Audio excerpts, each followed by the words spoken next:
final passage reads, "On that fated land, a great war shall transpire. Darkness will prevail and light expire."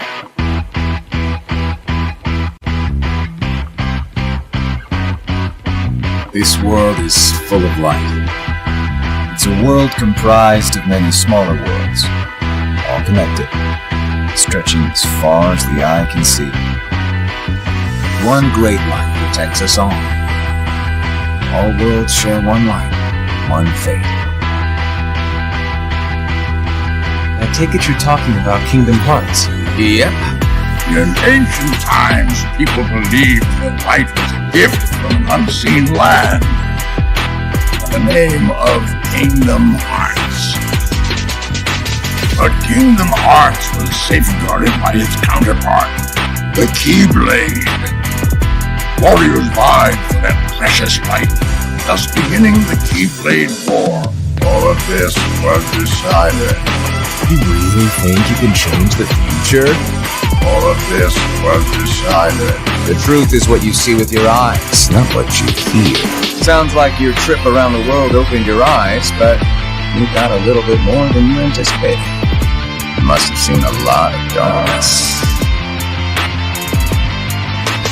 So you're saying the weak feel the need to justify their actions to maintain a sense of self. You can't let that slide. I suppose letting false light dictate the future might be a pretty lousy move. So, you can make a change. You have that power. What do you want for the world?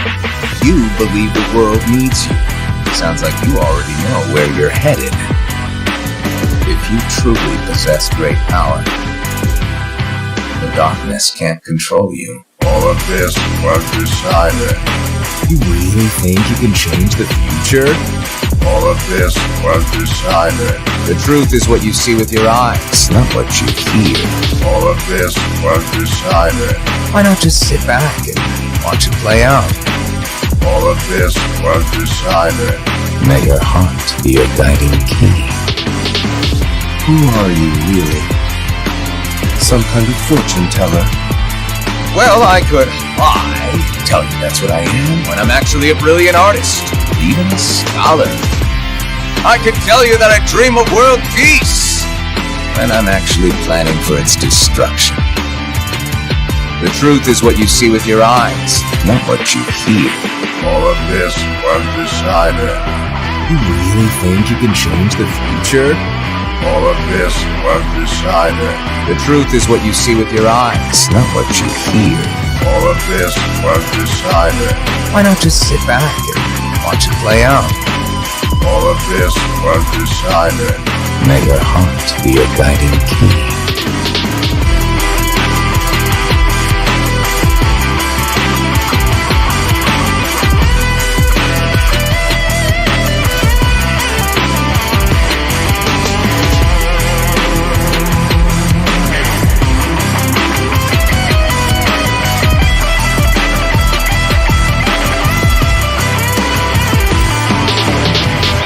May your heart be your guiding key.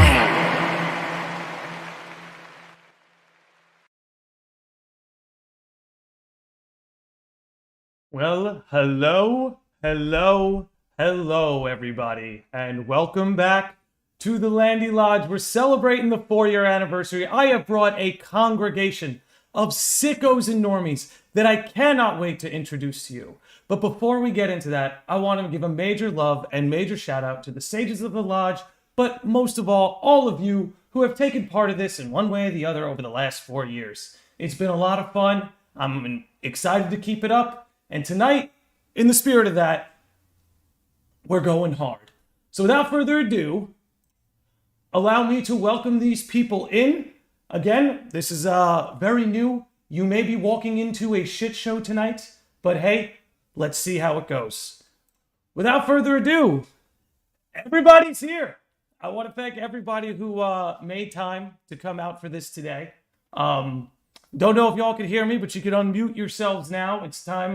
Let's just go around the room real quickly. Everybody introduce yourself real quick, and then we'll get right into the wish list. Josh, why don't you go first? Not everyone all at once. How's it going, everybody? I'm Jasheeshh. Hi. Hi, Josh. Who's next? Who's next? Just keep it rolling. I'm Pajama Let's Play, aka Michelle, whichever you prefer.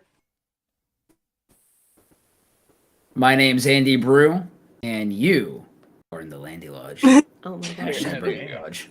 What does burn the lodge mean? Andy, take it Burn away. the logs. Burn the logs. That sounds like a bad thing. Yeah, don't burn Hey. it whilst I'm here.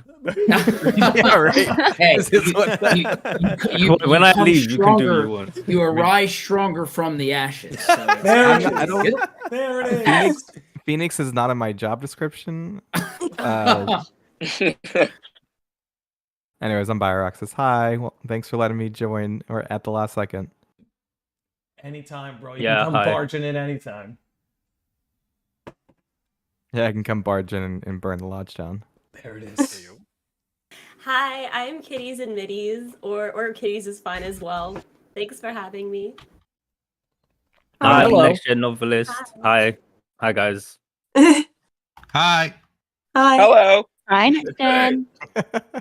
Hi, I'm KHGuides from KHGuides.com, and you're watching the Landy Lodge. You can't see it, but I'm drawing a Mickey ears in the air. Let's I go. heard the Disney Love it. Channel tone in that immediately.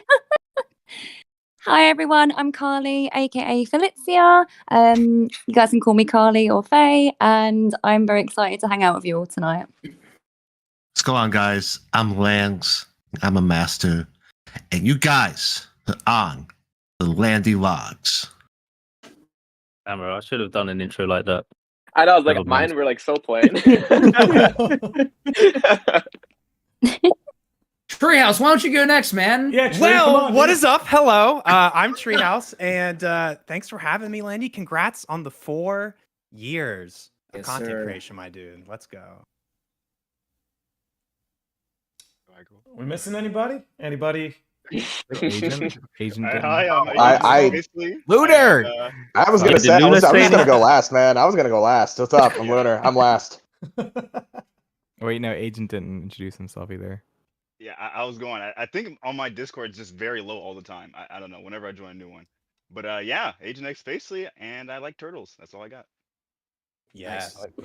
Beautiful thing. Love that. Beautiful thing. And now with everybody introduced, Michelle, I believe you wanted to start us off.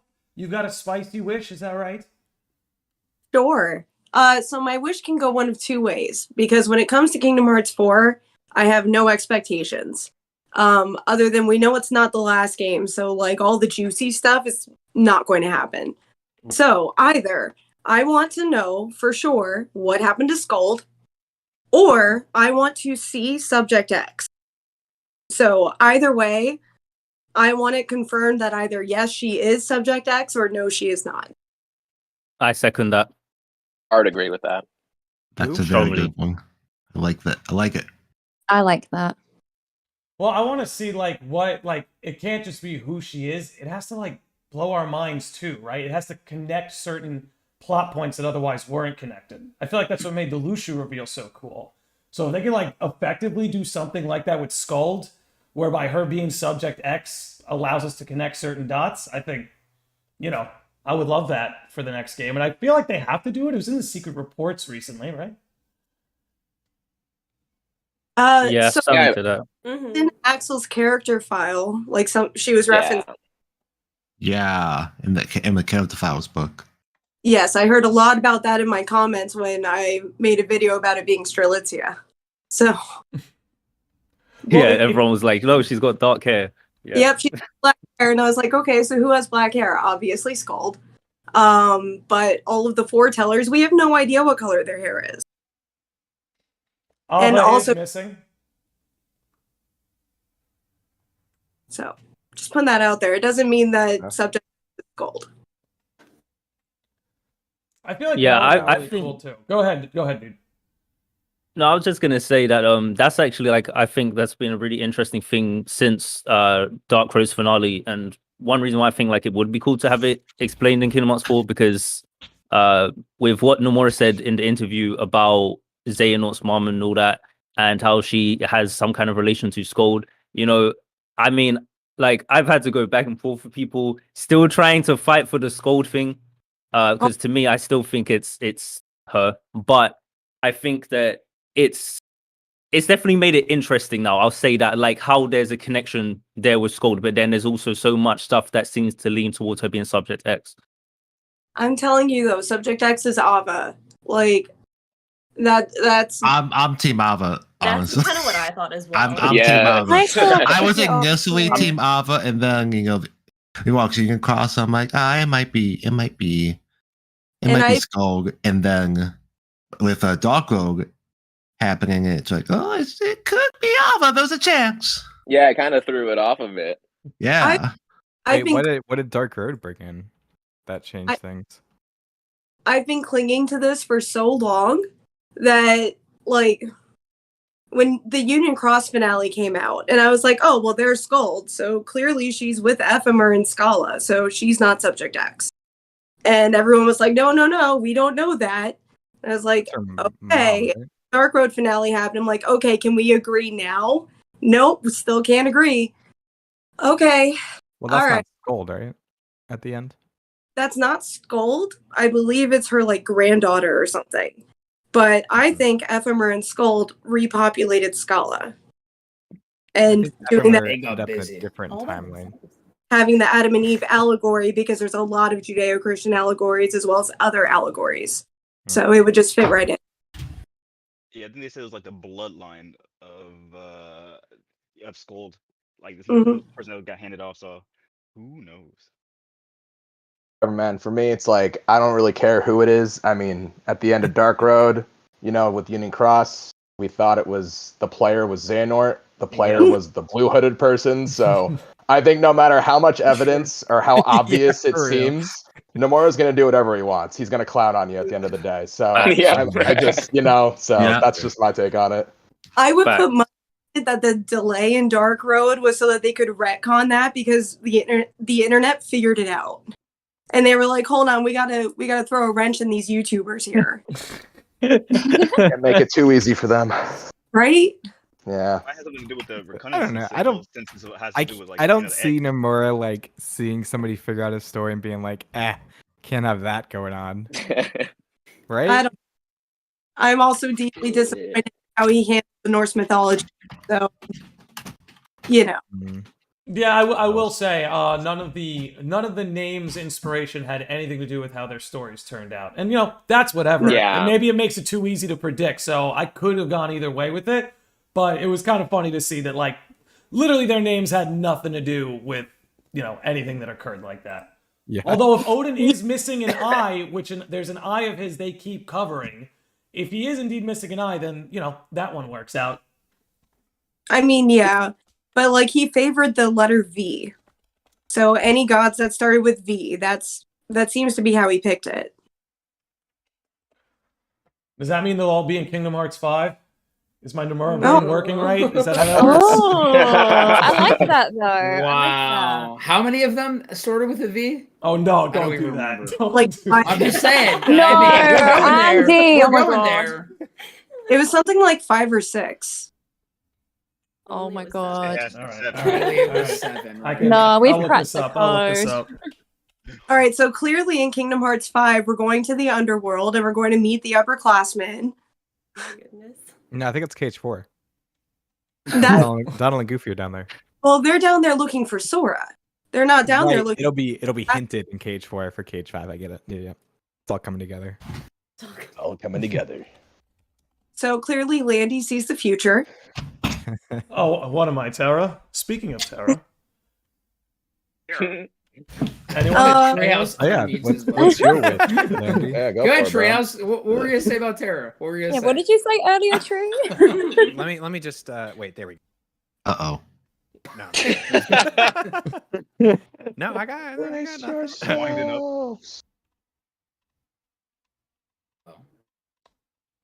Well, Who's Trey. the next? Who wants to say their next wish? I'll go ahead. I don't have too many, like, it sounds so dumb, but, like, I really want a Smash Bros reference in Kingdom Hearts 4. Damn it! That was mine. Here we go. Here we go. I really 100% going to be. This is like a whole. Don't you Maybe on a main? billboard or something. Don't you main Sora? I kind do. of want one too.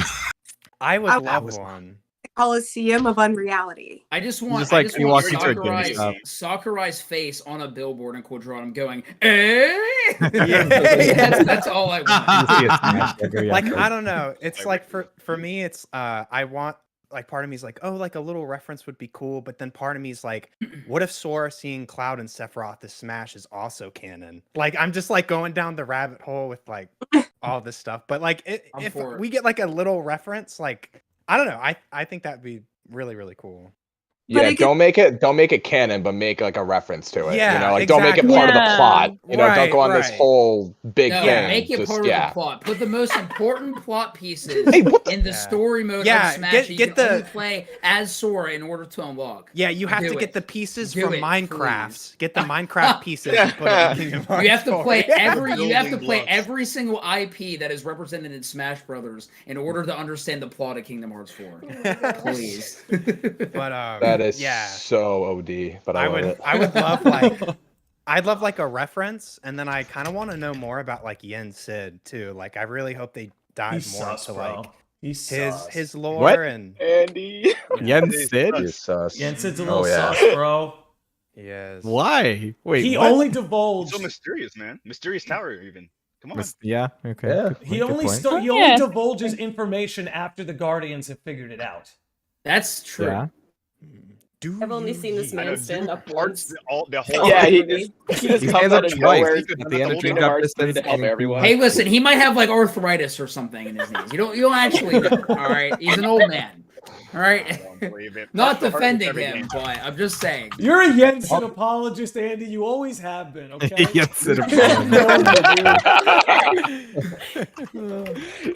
It's the voice for man. Well, I do have an update to the earlier theory. There were 5 of them with the V's. Okay. Yeah, Oh, nice. Wally, Vala, Wow. Vidar, That's Void. crazy. Yeah. And, What? Yeah. Anyways, guys, it's been fun. No, I'm playing. It's crazy. But see, then there you go. Landy tells the future.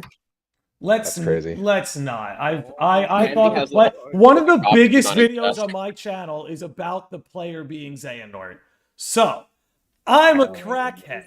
Don't listen to me, but have fun with what comes out. Did of you my have people come back to that video and be like, actually, Yes, no. dude, like, They're like everywhere. once every 3 weeks. Everywhere. I get that. Once every 3 I love it. weeks. Now that it's Never- been confirmed, never your changed. theory from Me too. 6 months ago is wrong. And you see, this is where hashtag burn the lodge becomes insanely useful.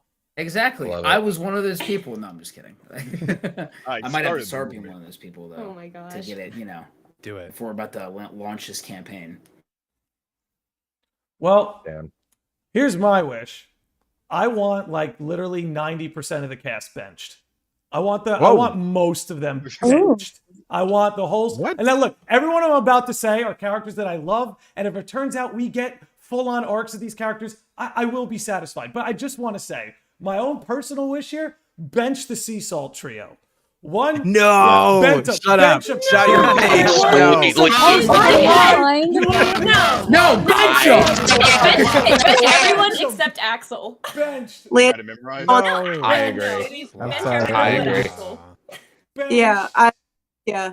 Okay, Let's wait, go but bring it who's in home. your starting I wanna bring lineup it though? home. I want to bring it home to Sora, Riku, You and can't bring it Kairi, and I want it to be them exploring on reality to introduce all these new characters. We have like 100 characters. If we're going to introduce Yozora and Sigurd and everything that's going to be going on in Quadratum, reintroduce Sterlitzia, some characters got to ride the bench. Or no I one's completely gonna get agree. enough to I eat. completely agree. No one's going to get enough Yes. to eat. No, you you're cannot wrong. bench Aqua. She's been Sorry. benched for 10 years. Aqua's already in the game. I She's agree training with that. Aqua. She's on the court. Well, she let already her- got her ticket. let her- Ventus got well, his actually, Ben's ticket. done nothing. Terra Let Ben haters will do be something. happy. Terra has no ticket to the future. Ventus has one. Aqua has one. Oh. Terra's got nothing. He's getting benched. That's right, I that's love the right. character. Wayfinder He's getting supremacy. benched. He's getting benched. I love the character, but he's getting benched. No ticket, no drip. Got That's it. That's it. Exactly. You're out. You're out. He Wait, carried what Ericus do you- around. He got to be the guardian. He had his awesome moment. Like, all right. Riku's fully trained, doesn't even need him. He said so in a remind. Bench. So I just want this character. I do. Can't be bench. He's already on his way there. Not Riku. I didn't say Riku. Yes, you did. No, I said Terra already finished training Riku. That's kind of implied. I thought you said Riku. Yeah, no. I want Riku. Don't bench my boy. That's the whole Wait, point. what about Terra? Riku, That's Riku rude. was practically benched in Kingdom Hearts 3 because he had to share the spotlight with like Thank 18 you. other guardians. Like, Thank you. Preach it. We also The disrespect. I'm sorry, we Landy. literally- It's actually 7 other guardians and plus Four for Master. 2 if you Four for count Master. Donald and Goofy, which makes it 9 guardians. Your math is wrong, Landy. I'm sorry. I'm gonna be that guy. Well, Xehanort's math was wrong too. He's Organization 13. He had 15 of those dudes. 2 of them riding the bench. Even he had people on the bench. It's time That's for true. the bigger picture. Bench them. They can come back for the finale, or we can write them back in when things start getting really heavy. But if we're going to introduce this new saga with the Foretellers and the Master, let them shine. No, I agree just because of your point saying that they need to bring in these new characters. I don't want them to feel like side pieces because we had these games dedicated to them, right? And I want them in the main game. Like the Sea Salt trio had their thing. I love the Birth by Sleep trio, the Wayfinder trio, they had their whole thing. Just let these characters that were stuck on mobile games have their spotlight in the main series. So like I do agree with that. I love those characters a lot, I do, but like I agree with what you're saying where you got to make room for them, you know. So that's I need more Seg. Anyone Yeah. who's anyone All who the Seg. I think should, like, if we're gonna continue them, give them a side game. Yes. You know, Yeah. I think we can all agree that it's really difficult to keep narrative focus when you're trying to focus on 30 characters at once. And I don't think Kingdom Hearts 4 is going to be the vehicle for that. So I agree with you, Pajama, that side games for the characters who had their time to shine like 10 or 15 years ago would probably be really accepted by the community. But characters from Union Cross, Dark Road, that are more recent, just like from a release perspective, we might see more in the forefront with something like 4. And honestly, numbered titles I feel like belong to your quote unquote main protagonists. So we're going to see a lot of focus on Sora in a numbered title. We might see focus on other main characters, but I think Sora's going to take the spotlight still. Yeah, I would want that. I would totally want that. And I totally agree with you guys and everyone. Like, yeah, I think it's cool to have like the side games of all the other characters that we love so dearly. Like, I still want that Kyrie game at some point, but like, yeah, I'd love to.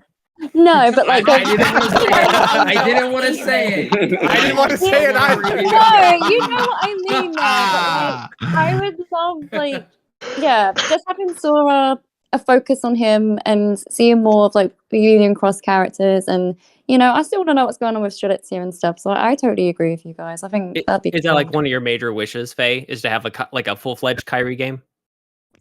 God, that is mine as well. Oh, it is. See, I think Yeah. focusing on main character wise, like I think Kingdom Hearts 4 would be a great opportunity to have a split similar to Dream Drop with Sora and Riku, but it's Sora and Kyrie. Yes. But it's Sora love in that idea. Quadratum and Kyrie in the realm of quote unquote reality. And you still get that Disney feeling. You get to highlight Kyrie as this character who gets to grow narratively, which a lot of people are asking for, and you still get Sora in Quadratum. So it's like half the new, half the old. It still feels like Kingdom Hearts. I would absolutely love that. Me too. I would love I that. feel like for me, like, Kyrie the reason that I've played Kingdom Hearts and stuck with it is because like the characters that I've grown to love, and like I'm excited for the new ones. But like if they don't even mention like half the characters in the next game, it's like half the characters. Who It's like, was Roxas? Who was this Roxas? I know. Who's Shio? Yeah, no, what I think it's like, I like the idea of the side games because you give these characters like, you know, Terra Ventus Aqua had their game. So you have like, you know, the Sea Salt trio who had 358 over 2 days, if you want to count that. I mean, I know it's obviously like more of like a Roxas thing, but these characters are big enough and well established enough to where they could have their own games and the fan base will buy those games. You know, these new characters, like, I mean, they need to be mentioned and incorporated in some way. Like, you know, they'll have like cutscenes or like minor things, but I would think like, you know, if you give them like their own games, that's how you can have them flourish and sort of do their own thing. Because I would feel bad if like, you know, Aqua's one of my favorite characters. If she was just crammed in there for 20, 30 minutes and it was kind of a choppy story on her end, then I wouldn't like that. If there actually is a bigger thing that they're trying to do with those characters, I want it in a game so it could be full of developed. So like that's, yeah. So yeah.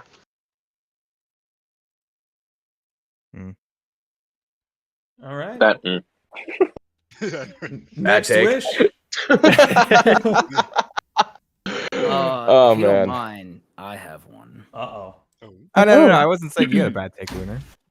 Oh, I'm just joking. Okay, I was like, no, I was just. No, you're good. You're good. You're good. I was filling the silence with a. Nah, it was bad. Nah, I'm kidding. I'm kidding. Dude, I'm the king of bad takes, man. Don't get me started. Hey, we welcome bad takes here, though. That's what. Lunar That's does what not. makes it interesting. Lunar does not give bad takes. What? Never. Never. 100% facts, man. I'm not even being sarcastic. All right, Whatever. I have. Let's keep it one rolling. wish. We'll see. I got one wish. All right. I want people to die. All I heard was die. What? Wait, who? Wait, what? Say it again, I want Andy. people to die. Say it with your chest. I think he said Tara. Want people. No, I did. I have somebody in mind. But I think somebody. You want someone to die? I think people should die. I agree. And I think I heavily, let's- no, I heavily agree. I heavily agree. Like, sure, in the past, some characters, I will ruin you. So can we clarify though? Because I'm curious, Andy, because the concept of death has been a little bit liquid in Kingdom Hearts as to like where your essence goes. You know, it's like Well, like we actually- have so many characters who haven't quite moved on permanently. So Well, I'm curious about your Here's what definition. I was thinking. I'm playing around with this theory in my head, where like we always joke about how like, oh, nobody dies in Kingdom Hearts because like they don't. Honestly, like let's be real. Yeah. Like no one really dies, but we only know what death looks like on the Kingdom Hearts side of reality, our side of reality that we see. But in unreality, things could be different. The rules could be different over there. Strelitzia in the Kingdom Hearts 4 trailer says, well, this place is like an afterlife for people like us. So what happens if you die in an afterlife? And on reality itself, I mean, it's pretty obvious that it very much resembles the real world. And, as we all know, in the real world, guess what? People live and people die. So my thought process was, hey, if they wanted to go down this route of killing off characters, then they would die in unreality. Something would happen to them in Quadratum.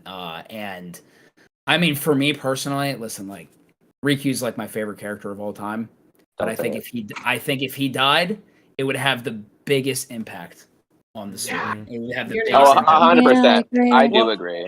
I think it makes the character interesting again. Honestly, and like at the end of the day, it's all the cycle of death and rebirth. Even these character arcs, a lot of them literally are that. So I think it would be, honestly, I'm all for it. And if you could raise the stakes, like you said, Andy. And what's interesting about what you said is, I'm pretty sure they said in an interview that the unreality side looks at the Kingdom Hearts reality as fiction. Right. So I wonder if the cycle of death and rebirth almost like cycles you around both worlds. You know what I'm saying? That's interesting. Exactly. Yeah. Just to whip this in there, something to support your theory, you could use the Wreck-It Ralph stuff, because if you die outside of your game, then you die. Yes, that's something I've been saying That'd be for such a good long link time. to have Wreck-It Ralph back as well. Well, I think that's a way to get to unreality is through those cables, because they actually connect to our world. Yo, Wreck-It Ralph needs to be in Kingdom Hearts 4. Easy. I feel like it's too important of a world, and Union Cross has dwelt on it for so long, and it's like in its time, it's like, and it was a summon in Kingdom Hearts 3, so it's like I feel like it needs to have some kind of substance. Not only is it a summon in Kingdom Hearts 3, if I'm not mistaken, you get it after the Quadratum minigame. Yep. You really? Oh yeah. You absolutely do. Yep. Oh, that's wild. No way. I think that's also wild. Yeah, because there's also that theory that Landy and I did, and I said that'd be really cool if like that was like a way to also like traverse through different worlds, or just to have like Wreck-It Ralph exist within Kingdom Hearts going forward, like in general. Well, I wonder, like they've established, right, people can't die, and so I I feel like the way that they handle that is more of like, okay, how can we like have loss, right? I think that's the important thing. Is like it doesn't matter if someone dies. It's like what kind of loss is there? That's a very good point. Hades, they're actually dying though, in the Dark Road finale. Like he made a joke about how we don't like the word death. So meta. No, wait, no. They introduced Marvel. Thanos snaps half the world's complete. That's how it starts. That story has to fix the world again. I'll be down I'm down for it. I'm actually kind of okay. I don't. There doesn't have to be a Marvel world in Kingdom Hearts 4, but like I'm okay with like a summon or like something related to it. I think it would be kind of cool. Captain America. It can be an unreality, man. There's cityscapes. Spider-Man can swing out of the building, man. Start kicking Yozora. You can maybe have those characters like in Quadratum, like have it be like the hub world, right? Like I was kind of playing around with this idea of like, you know what? Like as much as I would like something like Midgard in Kingdom Hearts 4 as a world, you know, it would be kind of cool if like, well, in Unreality you have like, you know, the Square Enix cafe where like the Final Fantasy gang hangs out, and it's like a bunch of Final Fantasy characters, or over here on Utagawa where all the World Ends With You characters hang out, you know, and just like kind of like have like those characters like, you know, in Quadratum and like walking around without you don't have to give them their own specific world, but I mean, although that would be super cool, but yeah, Just like references. Kind of like Radiant Garden. Right.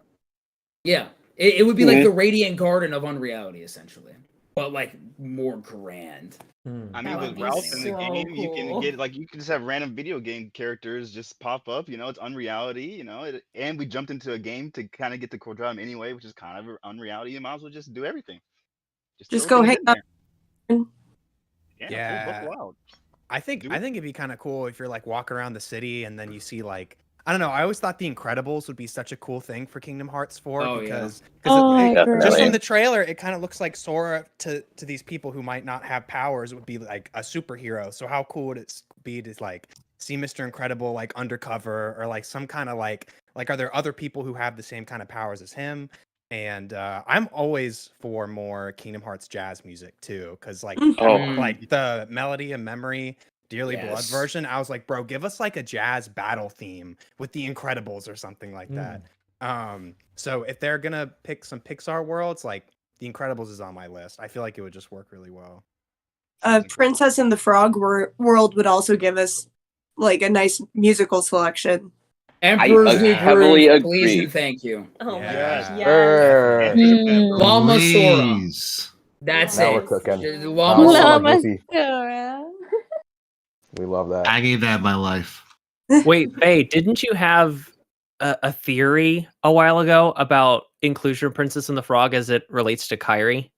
Oh, I mean, it wasn't mine. I found someone say this like not too long ago, but like it was really interesting what they brought up. I can't remember who brought this up now, but it was more like, you know, in Princess and the Frog, how Dr. I forgot the villain's name. Him. He only got like friends on the other side, and that's basically his whole entire song about like the other world and his friends on the other side. And it's like if like Kairi was like looking for Sora, and Kairi is obviously still in, you know, Kingdom Hearts and going across Disney worlds, how like cool would it be if she met him and he'd be the one to sort of help her get to Sora, and it's like this Disney crossover to Or it can even be like a thing where like, you know how like in the Pirates world where like Luke Serd and Vexen, they're looking for the black box, but they're like not, you know, it's the wrong box. You know, it's the chest with like Davy Jones' heart. It could kind of be like that where like Kairi goes there and he's singing about the other side, and she gets curious, right? And she thinks that like maybe he could help her or something like that. But yeah, no, I think that's a great idea. Yeah, they could be like exploring different like afterlives, like, you know, like in Soul, you know, Soul's afterlife, or they can explore Coco's afterlife, try to see if they can find. Oh, I would love a Coco world. Oh, yes. That'd be a really good fit. Well, I want worlds that deal with grief and death. That's like what Yeah, that would be definitely. my Yes. well, Agreed. it's like I've been working on a couple videos about like why does Sora never like show emotion other than happiness, right? There's points where he breaks, but we never see like Sora just like sit down and be sad for an hour. That's that's true actually. And so it all goes back to when like Sora's first finds Goofy and Donald, where Donald tells him like this ship runs on happy faces, right? Like setting this precedent of like we have to be happy. And it's like, why? when you're dealing with like literally like worlds falling to darkness and people losing each other, why do we have to be happy? Because at the core of all that, it's pretty dark, right? And so it's and it it paints a nice message, but also like I don't know, like I think with with now Sora's getting older and like as he's growing up, I feel like we're growing up with him. He's been with us for 20 years, and so it's like whenever you grow up, you start to like realize things about the world, and you start to like like come to your own conclusions about things, and then you start to kind of reflect. And it would just be really cool to see Sora kind of, I'm not saying he has to lose his happy-go-lucky spark, because I think that's what makes him great, honestly. But it would be cool to see like those moments where maybe he's just sitting like in his room, and he's just in Quadratum, he's just like reflecting, and like more moments like that. And because he's human at the end of the day. So the psychology of Sora is something I could write a whole thesis about. But like honestly, I think a lot of it just stems from when he was however old he is. People get offended when I get his age wrong. But however old he is in Kingdom Hearts 1, from that game, he's told, you're the chosen one. You have to be strong. You have to be perfect. You have to be light. You have the weight of the multiverse on your shoulders. And so as he's grown up, he's not allowed to be anything but that. So all of yeah, that's true. Which is funny because I feel like that does create almost like an opposite parallel to kind of what happened with Xehanort, where Xehanort kind of he was so focused on his duty that like everything in his heart got pushed to the side. Because he was kind of brought up being told, you're this chosen one, you're the one who can set things right over and over. And it just, to him, it led to this sense of hubris. It's interesting that with Sora, it kind of has the opposite effect. Doesn't mean it'll turn out good for him, but it's interesting how they both are kind of responding differently to the same thing. And I think it helps that Sora's sole mission really is getting Kairi back. Oh yeah. He just be with her forever. So like he doesn't care about the power, he doesn't care about the glory or any of it, which is why he's such a great leader. Okay, I'll bring it up. Who has Star Wars on their wish list? No. I absolutely do. No. Yes. I think it'd be perfect. Get out of here, Andy. No. No. Hey, listen. Okay, hang on. Here's an ideal Star Wars world in my mind, right? I'm not just saying this because people have been theorizing about Endor in the Kingdom Hearts 4 trailer, but it takes place during Return of the Jedi, and it's Endor. And now obviously we're in Quadratum. If the world is in that side of reality, this probably wouldn't work. But like, imagine being able to go from like Endor to the Death Star in the Gummy Ship and doing space battles in the Gummy Ship, like fighting TIE fighters, taking down Star Destroyers. I think it'd be so sick. And I think especially Return of the Jedi, I feel like that would be a good, like the climax of that movie would just fit so well with Sora and with Kingdom Hearts. I think it would be cool. And also, I mean, lightsaber Keyblade, come on. Big agree. I think if anything's going to really capture some similarities with what we've seen in terms of themes in Kingdom Hearts, it's going to be episode 4, 5, or 6. And I agree. Like in the context of Quadratum, I guess we don't know if Sora can get to other worlds in that realm, and if he can, how. But I have this little dream. I'll be real quick about it. I would love to see a red lightsaber off camera come into frame, and Sora jumps back and freaks out thinking it's Xemnas, and then the camera pans and it's your boy Vader. And that's the end of the trailer. That's what I would pee myself if that happened. I think, and look, I'm not a huge fan of Star Wars, but I think in the context of bringing that IP into the series, there are a lot of really good narrative parallels there, even if you're not a fan of like that IP. I think there's some ways to work it in where it doesn't feel like, you know, an odd one out. I had kind of a same thing. Like, just imagine like Zigbar would be like, Sora, I am your father. Like, some crazy stuff like that. You know, like I have those ideas for fun too, and it's like, who knows? They could really get experimental with it for sure. I think Vega like super fight in KX4 would be that would be wild. That would be I think it'd be something cool to keep us did like. design that like key arts figure, didn't he? I think it'd be something cool in the base game to like keep us like keep us something to do before the expansion comes. Yeah, I wouldn't say like necessarily like a wish of mine to have Star Wars, but I feel like this new saga is like the opportunity for them to really just experiment and do anything. You know, all the non-number titles really, you know, experiment with all type of things like Recoded, Days, and everything. I feel like they can now finally like experiment with the number title now that the saga's over, and I really want them to take, you know, more risk on it. You know, they might lose some people, but I feel like this is like their time for like a hard reset. They wanted to try it. But also, I'm also thinking of too, you know, like because Kingdom Hearts 3 appealed to a very wide casual audience. It was the best-selling Kingdom Hearts game of all time. So I'm thinking, like, you know, what other kinds of worlds do you think would actually appeal to maybe a more casual audience? You know, I'm glad you said that because I've had a lot of my friends who have never even touched Kingdom Hearts who hit me up. It was very strange. A lot of them after the Kingdom Hearts 4 trailer dropped. Bunch of my friends who have never touched a series before hit me up and followed it with, would I like it? Was, do you think Star Wars will be in this one? So I feel like there are a lot of people who have kind of been on the edge of getting into Kingdom Hearts. They just need that Disney IP they more associate like that with. one thing that's going to be like, yes, I have a reason to play this game, or at least check out the series. I agree, because I think with Kingdom Hearts 3, the big selling point was Frozen for a lot of people. Yeah. I saw so many people reacting to the Frozen world that I've never seen them post a Kingdom Hearts I would even say video Toy Story once. too. You know, like things like that, exactly. Definitely. Like, any big ones that can grab people's attentions, I agree. So I think Star Wars would be the one where people who are like not necessarily on the Disney side of it, they'd be like, "Whoa, Star Wars! I thought this was like Disney." So like, that could definitely pique people's interest for sure. The really cool thing with Big Hero 6. Bringing in more Final Fantasy worlds would also help with that. Yeah, that was actually one of my wishes. Was Final Fantasy, but I'll get into. I mean, I could just do it now. You're up, buddy. You're up. Yeah. So one of my wishes. I've been talking to Bio, Water, and Damo about this for years. I've actually just started talking to Josh about it. Years. I think not more Final Fantasy characters, but specifically part of the Fabula Nova Crystallis series. Those characters. Give it to me.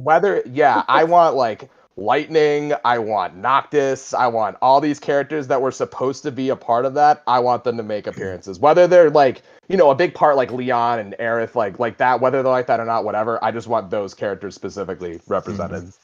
So Lightning would be so sick. Oh, that made me I love so Lightning. I love Lightning. For like, I was almost 5 years. Since the end of Kingdom Hearts 3, I think. So 4 years. It's gonna be 5.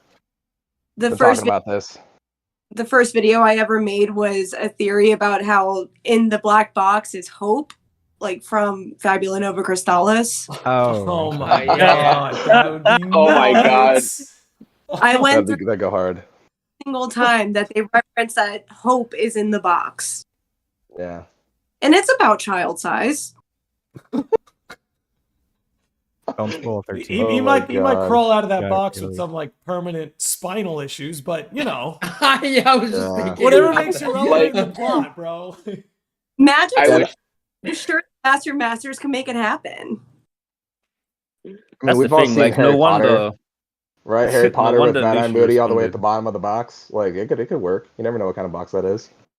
But yeah, no. So this is my other wish. Then I just kind of take a break from like the lore and things. The big thing. This was just give me a sec. I want Utada to come back and do the opening. That is a staple for me. I won't accept anybody else. Sure. He needs to come back and do the opening. But I know there were talks of her maybe not doing it in 3. I don't want that to carry over to 4. So please bring her back. I like that. All right, who's up? Who's WishList? Who's wishless? I'll go. They said 2. I'll go 2 as well. First, No, Oh, no, no. yeah, Look no, what you've one. done. It was a wish and a half. It was a wish and a half. I can do it. Wish But and a half. yeah. My So beautiful first off, Kingdom Hearts. I want freaking Keyblade armor for people. I Yes. don't care. All Yeah. Oh, I yeah. wanted was the freaking Keyblade armor in Kingdom Hearts 3. How you go for the final war, final battle? I understand why the seas or the Wayfinder trio didn't have it because Aqua lost hers. Ventus used it to protect Sora, and then Terra, Lingering Will, whatever. But come on, Yen Sid, please, man, all these secrets you have in there, man, give them Keyblade armor. I just wanted Sora to just like they all 3 just power up, hit the button, and then they just pop off. I just wanted that in my life. Imagine that's how Kyrie made her entrance. Like she gets the armor I would first. pop off. Yeah. I would pop off. That the armor That'd would be do cool. with the gummy ship, because I am not a fan of the gummy ship. What? What? No, They neither am lost in I. space. Yeah, they Yeah, get I'm not gonna lost in lie, space. I'm not a It fan of blows the up, gummy and ship. then they armor. I always up, wanted and then them to Star Wars. transition They're out of the Star- gummy ship like they did with Dream Drop Distance with the fall mechanic.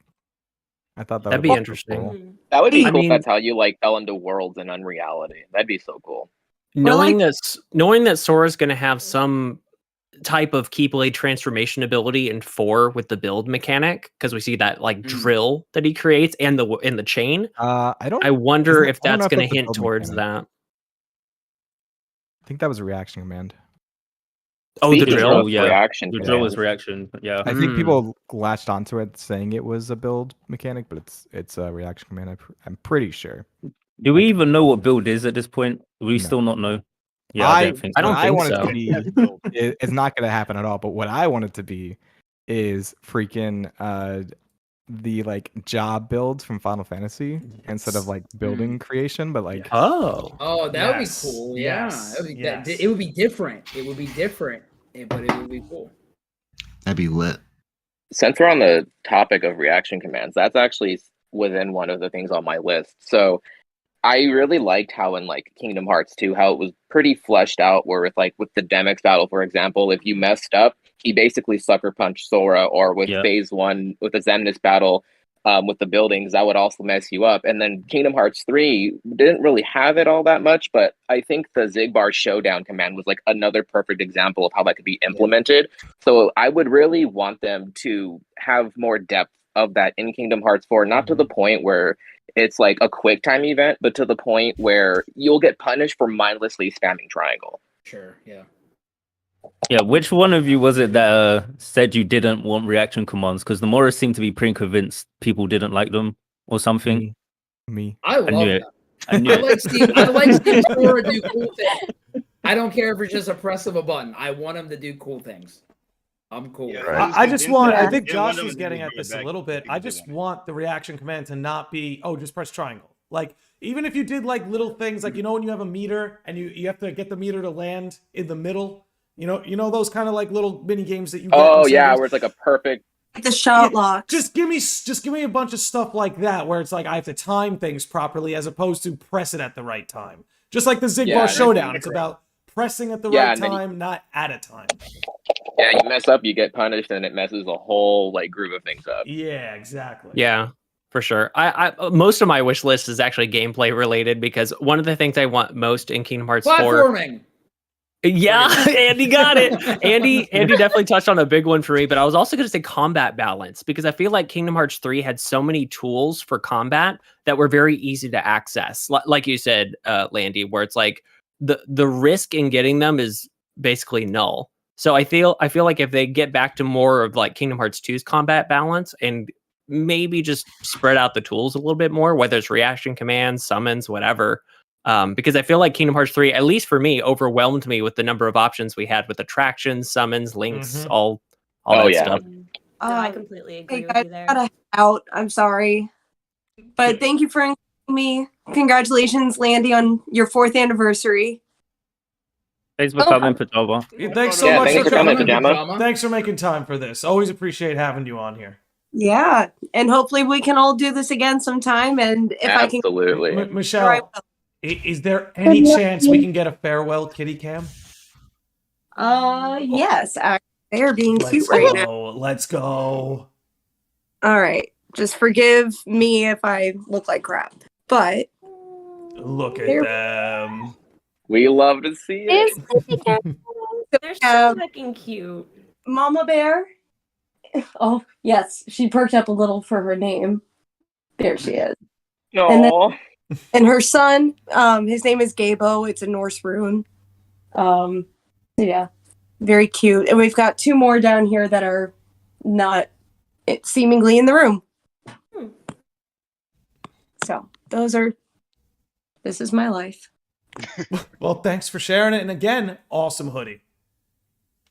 Thank you. Love it. Like $30. Anyway, so y'all enjoy the rest of the episode. Thank you again for inviting me. And if I can watch later on, I will. Take care, Pajama. Have a good Bye, one. Pajama. Bye, Bye. Michelle. Okay, wait. So I think I saw 2 cats there. That transitions into my second wish, which is I want. Wait, what? I love It's a sign. Matt, you gotta give it to her. Sora to have a cat? Yeah, I just want Sora for a master. He could be master of cats. He could be master of whatever. I just want Sora as a master. How many times you have to save the entire world and just not become a master? That's just messed up. I don't agree.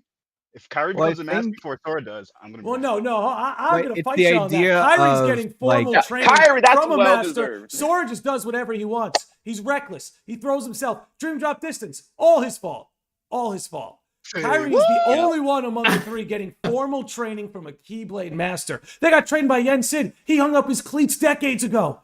Honestly, I'd love it if Kyrie came back a master. I'd actually No, love they can that. become a master. I'm honestly- just saying Sora should also be one. I wonder if the idea is it's a new era and like having someone become a master isn't like what it used to mean. That's my Xehanort idea, was a right? It's master. like- Look how that worked out. well, because before it was light versus dark. Like dark is always evil, but it's like at this point, Sora's learning like, oh, there's it. That doesn't matter if it's light or darkness. It's about who's in that side. Right. And so, Because like, and oh, sorry. Anyways, no, you could finish. Sorry. and so I just wonder if like it'll be more of another like the idea of like these monikers, these titles that we hold aren't really that important. Yeah, we don't fear the dark, just who's lurking inside of it. Right. I want the title. That's all I want.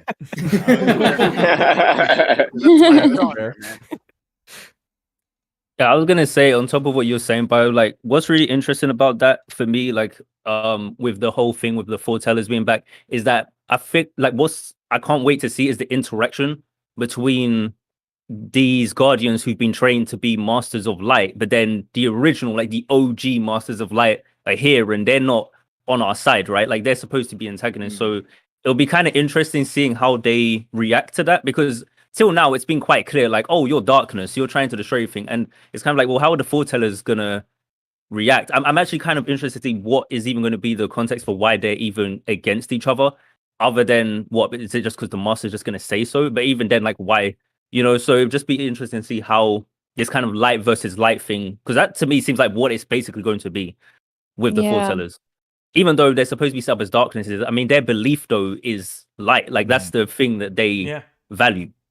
Well, yeah, right. But then, like when Sora comes up against them and they're the lost masters, and he's like, "Oh, I'm just as strong as you," right? Like I think that'd be awesome to like continue that idea of like Sora has always been this boy that wasn't meant for greatness, it wasn't destined for this, and so anomaly. I think him not being a master continues that idea. But yeah, I agree. He can be one in the end, you know. I hope you hold on to this forever, dude. I really do. I hope it's not forever. I hope I have some type of conclusion, please. I don't want to live like this. So, do we have anyone who hasn't dropped their wish yet? I have not dropped mine yet. I can wait. Neither have I. I can wait too.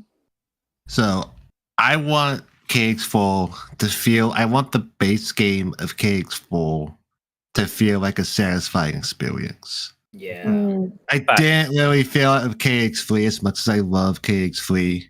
I feel like it was kind of saved by Remind. I don't know if that's like a hot take, but I feel like Remind kind of saved the game. Lanz, as a KH3 supremacist, I 100% agree with you. Yes, and I don't. And Cake, honestly, and Final Mix kind of saves KX2 as well. Yeah. Like KX2, base KX2 is kind of carried by the end game because it had one of the greatest end games in all of gaming.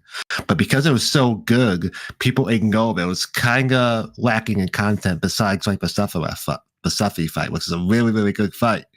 But I don't really want to do this again when we have like a Dark Inferno like secret boss at the end of the game. I want like I mentioned earlier, like I think a Darth Vader fight would be really cool. I do think that like stuff like Data fights would be like an expansion, like so we have something to look forward to like in a year of KX4 coming out. But I want like I think like 3 or 4 like super bosses to like get good at it and whatnot, like KX1 did. I think KX1 had the best base game. Like I don't think that's debatable. I agree. Well, that was back in the age of no DLC, right? Yeah, that was in the age of no DLC. We had a bunch of super bosses. We had Sephi, we had Ice Titan, we had Kuxiza, we had the Phantom on the base game. Whereas KX2 just had the Sephi, and then KX3 had Dark Inferno. I want to go back to that KX1 like base game, like where it feels like a complete experience, and the expansion only makes it better. Yes, we can dream. I agree. Sure. I have some combat like wishes, but that's for another. Please no Magic Flash finisher. I can't say Magic Flash. But my combat wishes is for another project for a upcoming Kingdom Hearts events happening this spring. Oh, so tell me more. Soon. But yeah, so something I'll say as like the KH3 apologist is like the combat for the form changes, because that's all I focused on for that game, was like that didn't change with Final Mix. And so like I feel like the base combat got better, but I feel like if you play the game in like the way that it was intended, you're not even in base form that often. But that's just me. I feel like that's one of the elements that I 100% overlooked on my first playthrough. Like it deserves like 2 or 3 more playthroughs of Kingdom Hearts 3 for me to really understand how all the form changes work and like the magic variations and combat styles. I feel like I never dove into that. That's how I got it. That's how I got a platform, is because literally no one talked about it. Right. Yeah, I actually with the form changes, I think I like the form changes in base KX3 better than 2s. That's probably a hot take too, but I think that's one thing they got right with the base game was I think the base Keyblade transformations in 3, I think you can use a lot more of them in different situations in contrast to like forms in 2. Because like forms in 2, it's like okay, like after you get like master form, you're never using Valor form ever again. Yeah, Valor form's kind of garbage. Unless you're like leveling up to get high jump, you know what I mean? The way that resource management worked, and I'm doing another video on this, but the way that resource management has evolved through Kingdom Hearts, because with KH 2, right, we had that bar, and then from then almost on, it was all about your combat lending itself to a form change or to some kind of change in combat. And so like anyways, I could talk for hours about combat flow, but whose next wish is up? I can go. Or you can go. No, you can go first. Okay, I kind of have 2. One of them's silly and one of them's not so silly. I'll start with the silly one. Tartaglia and Kingdom Hearts. No, I mean yes, but no. Yes, but no. What I would really like, and this is just a personal wish list because they're one of my favorite characters. I would like a secret boss fight, and I want it to be with Shomi Namimoto. Yes! Yes! Give it to me. Give it to me. You don't even need to put Twooey in the game. Just give me Namimoto, please. Put transformation in the game. I think that would be really cool and really fun. But on a real note, now I know we have like some pieces of like the story, but I'd like to know more about Ava's complete role and not just Yes, building the yes, yes, level. yes, yes, yes, yes. I'd like to know Ava just some more about supremacy. that. Ava supremacy. But I mean, it doesn't have to be all of it either. I would just like more of the pieces. Yeah. And do you wish that was covered more in Kingdom Hearts 4 or in Missing Link? I'd take either.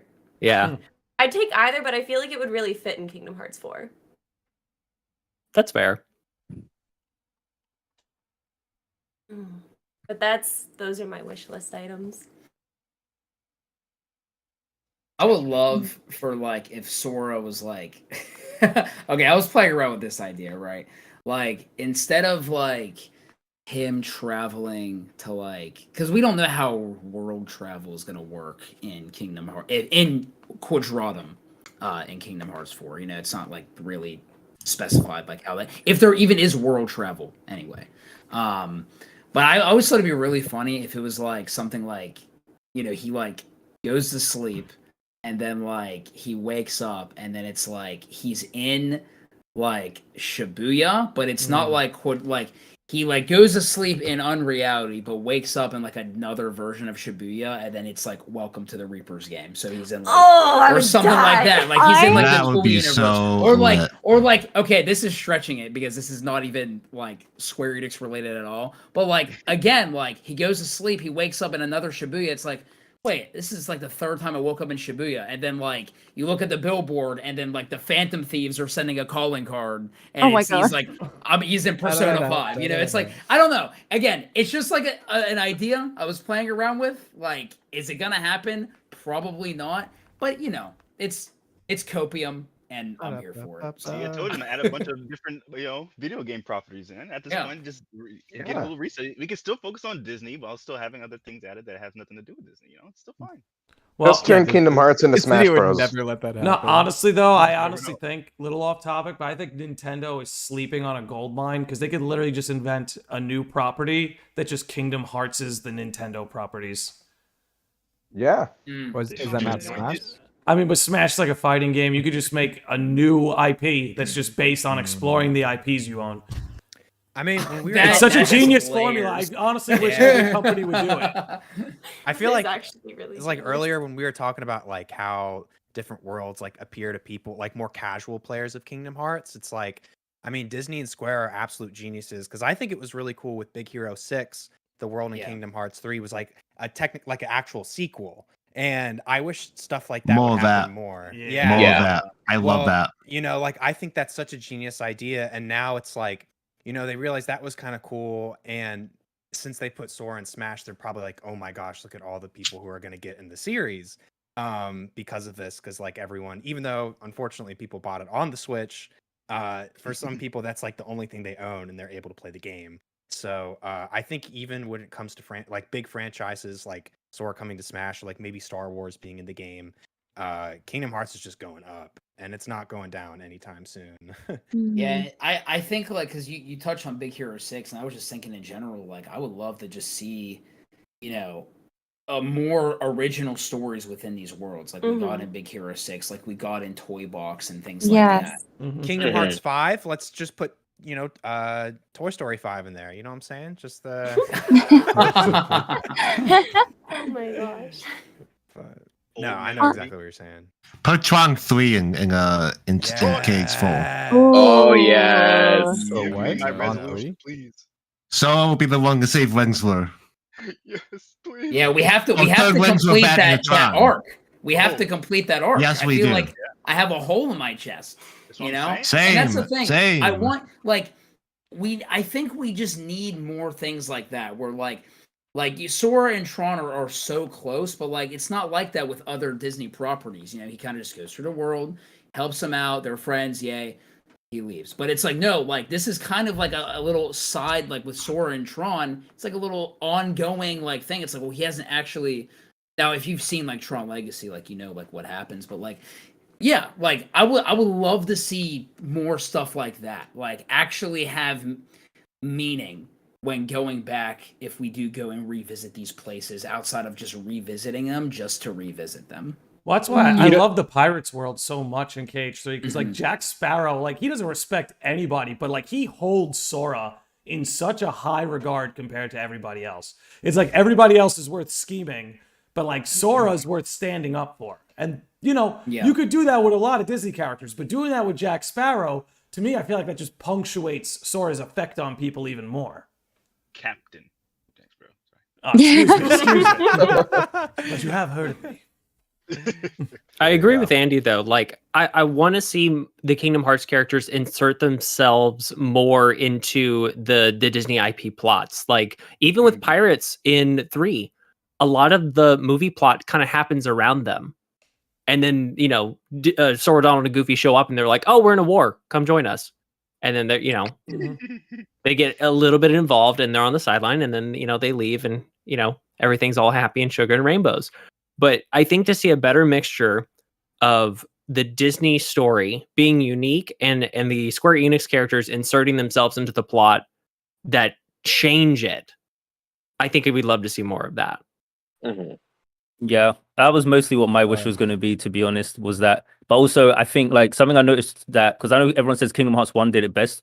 One thing I think with Kingdom Hearts in particular that it did very well was how the main plot of the game like carried through those worlds. So it's like, okay, you're trying to find Riku, and it's like Kyrie's missing, and it's like, oh, you know, we're going to Neverland, Peter Pan's there, but Kyrie's here as well. Like we don't find Kyrie in at the first. I'm pretty sure the first time we see her is in like, I think it is Neverland, if I'm not mistaken, or some kind of Disney world. So we don't, it's not like it's in Hollow Bastion. That's the first time we see her. You know what I mean? So it just makes those worlds feel more directly tied to it because you don't know what's going to happen in regards to the main story when you go to one of them. Like, so in that way you feel more invested in it. Yep.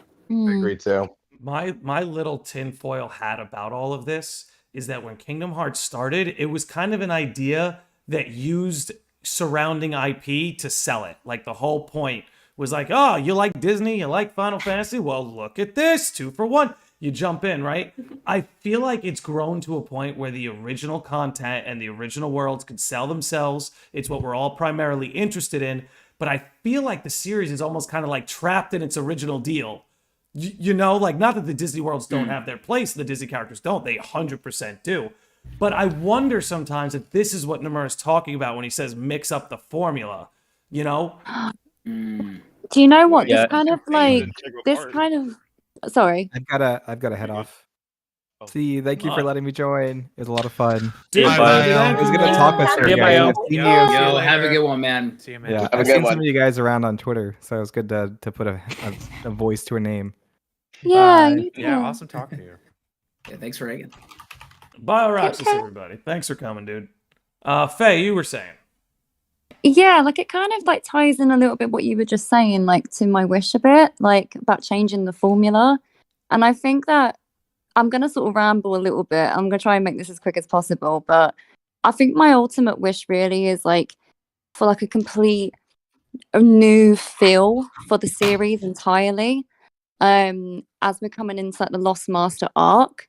So even like with just the little things like the logo changing and like the trailer for Kingdom Hearts 4 was like so, I felt like it was quite eerie at first, and I actually like proper cried my eyes out after first watching it because even like Sora looking like so grown up and stuff, and just how even like intimidating like Darkseid looked and stuff. Like I really just want a whole new feel. Like Kingdom Hearts is almost like starting all over again.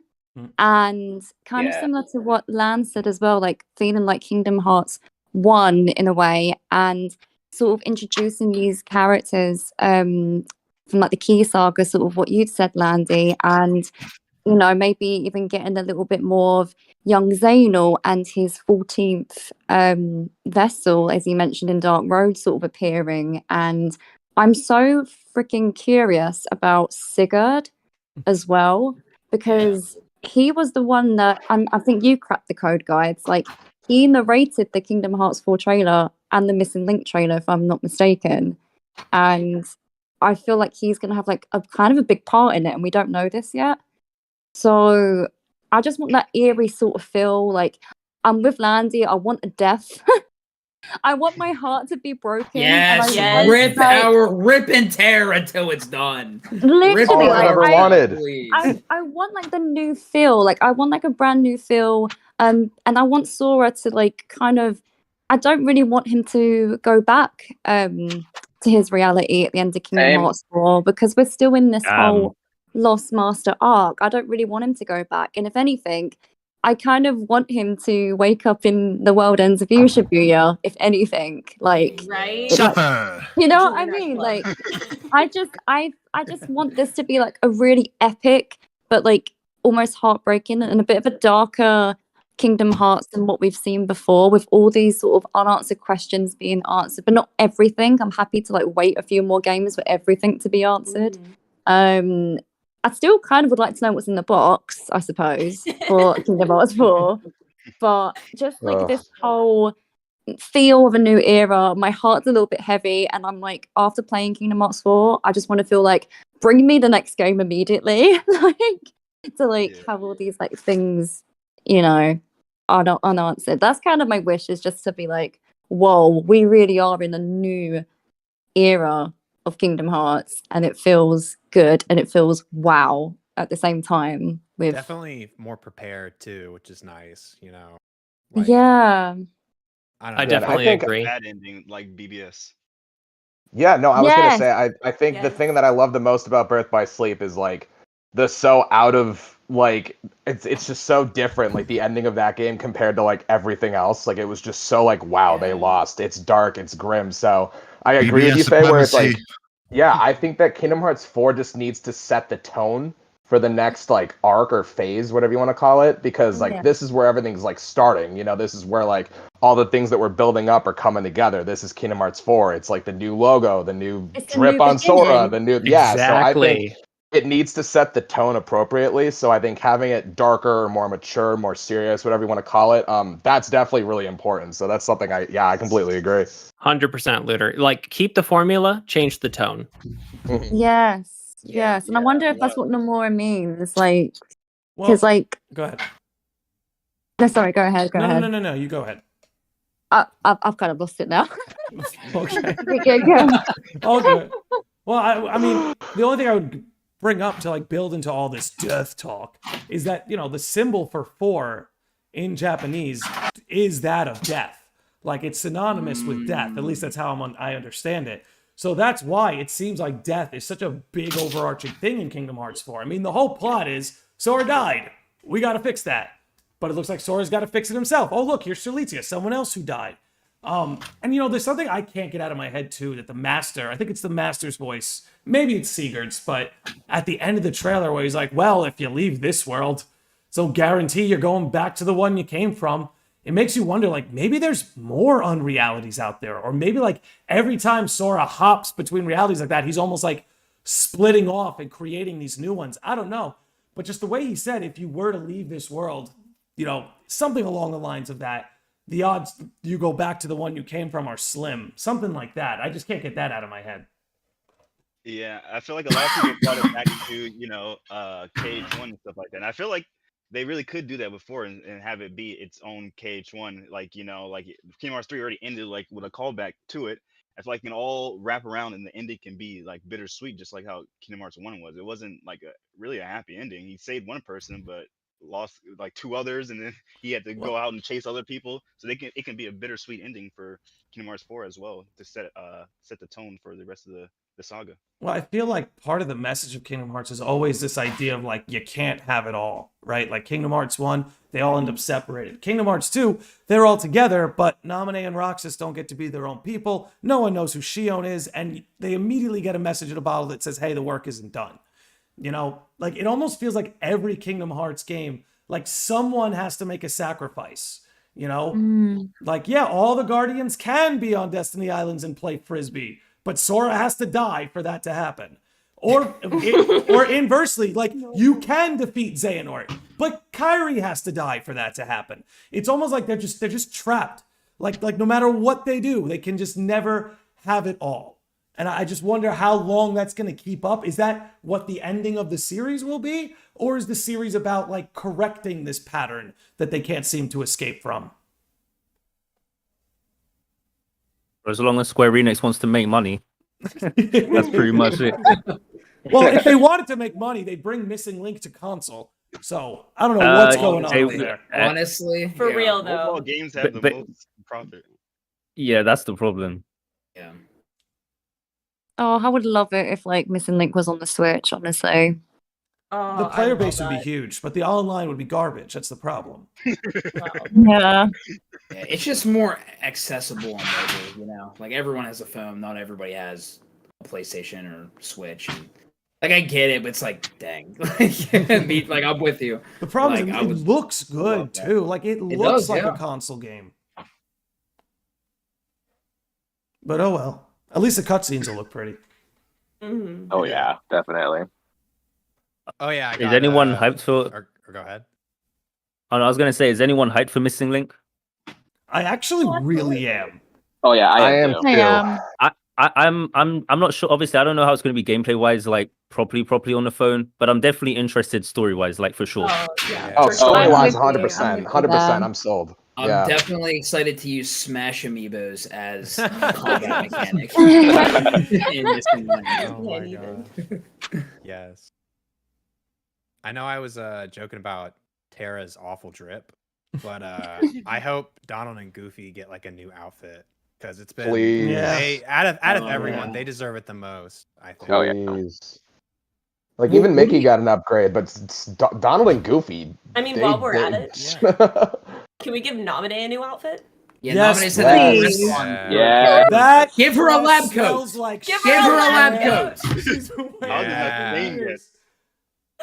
Oh Oh, god. New drip but no Keyblade. I will Yes, die on that hill. agreed. Yeah. Do not fair. give Namine a Completely Keyblade. agreed. She's already cool enough. She's got cool powers. You know what? She doesn't need one. Like she's Yeah. she's amazing. She's cool because she doesn't have one.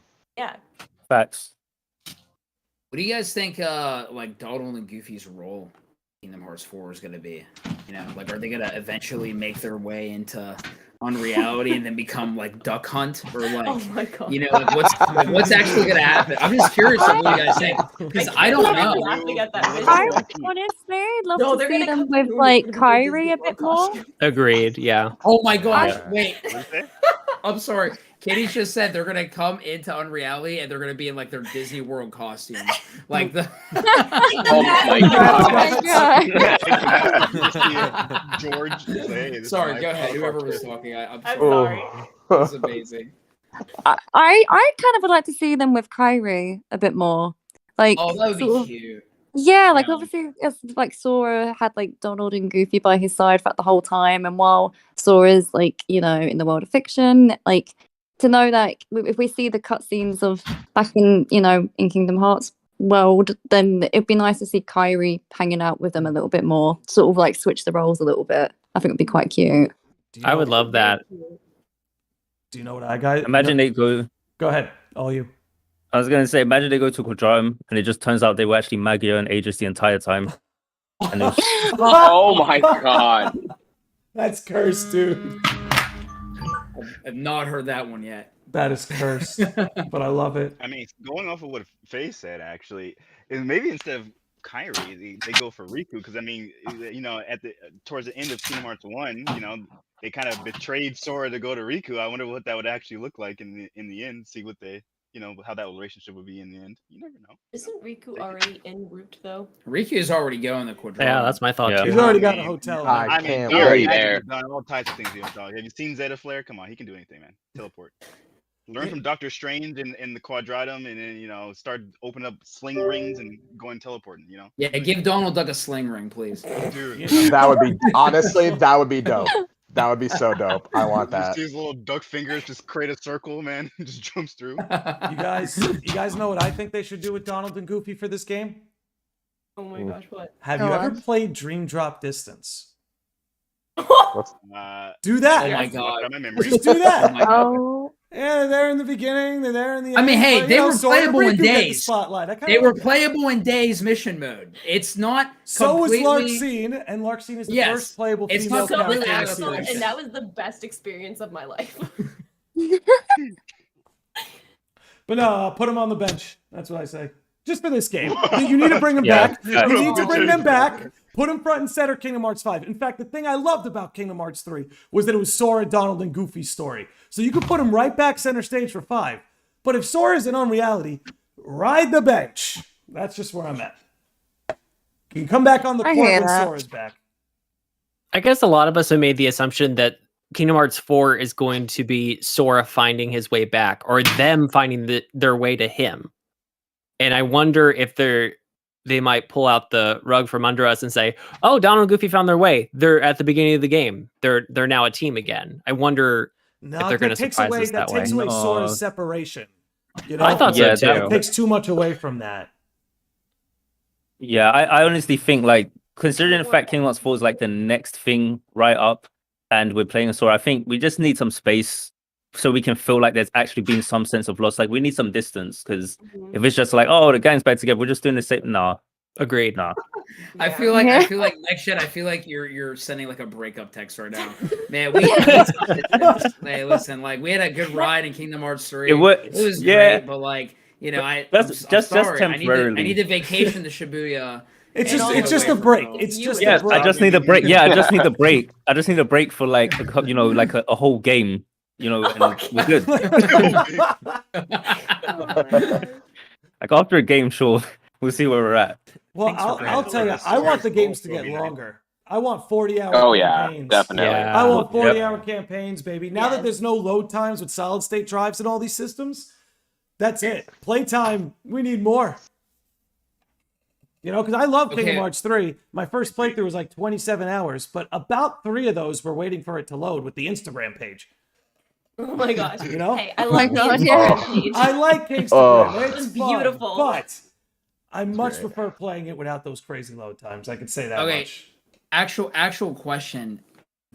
Do you think Yozora is gonna have like a big role in Kingdom Hearts 4, or do you think they're actually... Nope. They're saving them. Put them on They're saving them because I was thinking the same thing too, but I was kind of like entertaining the thought of like, well, what if they do what they did in Kingdom Hearts 2, and they have like a Yozora prologue at the beginning? I would love. Kingdom Hearts 4, but then later, like down like a couple years later, give him his Varen Rex skin, Yes, and then like the prologue ends with Yozora and Sora going at it in the secret episode. Yeah.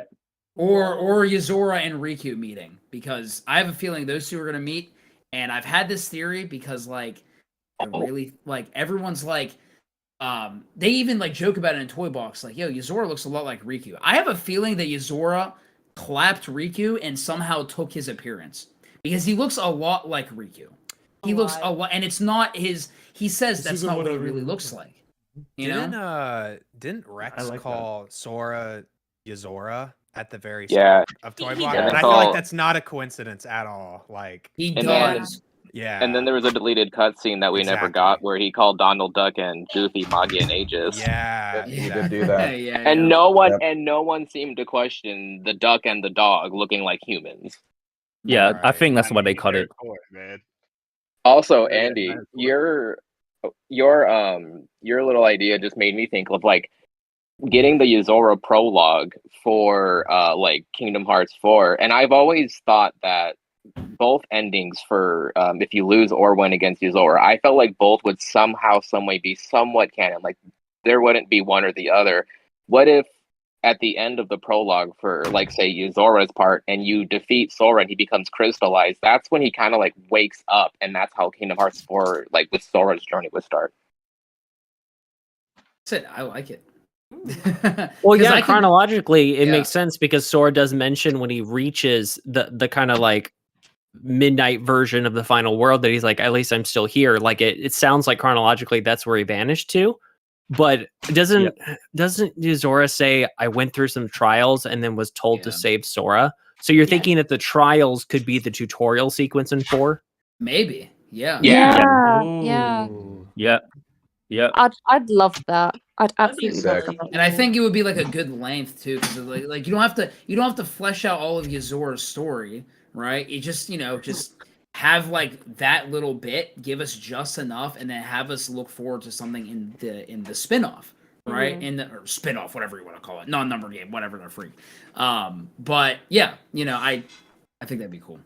I think they have to do something with Yozora because I mean I've seen like dozens of tier lists for favorite characters, and Yozora is always at the top. And I just think it's crazy that we don't know anything about him. We know literally almost nothing, and he still is everybody's favorite character. So I hopefully think he'll they be in the see. game.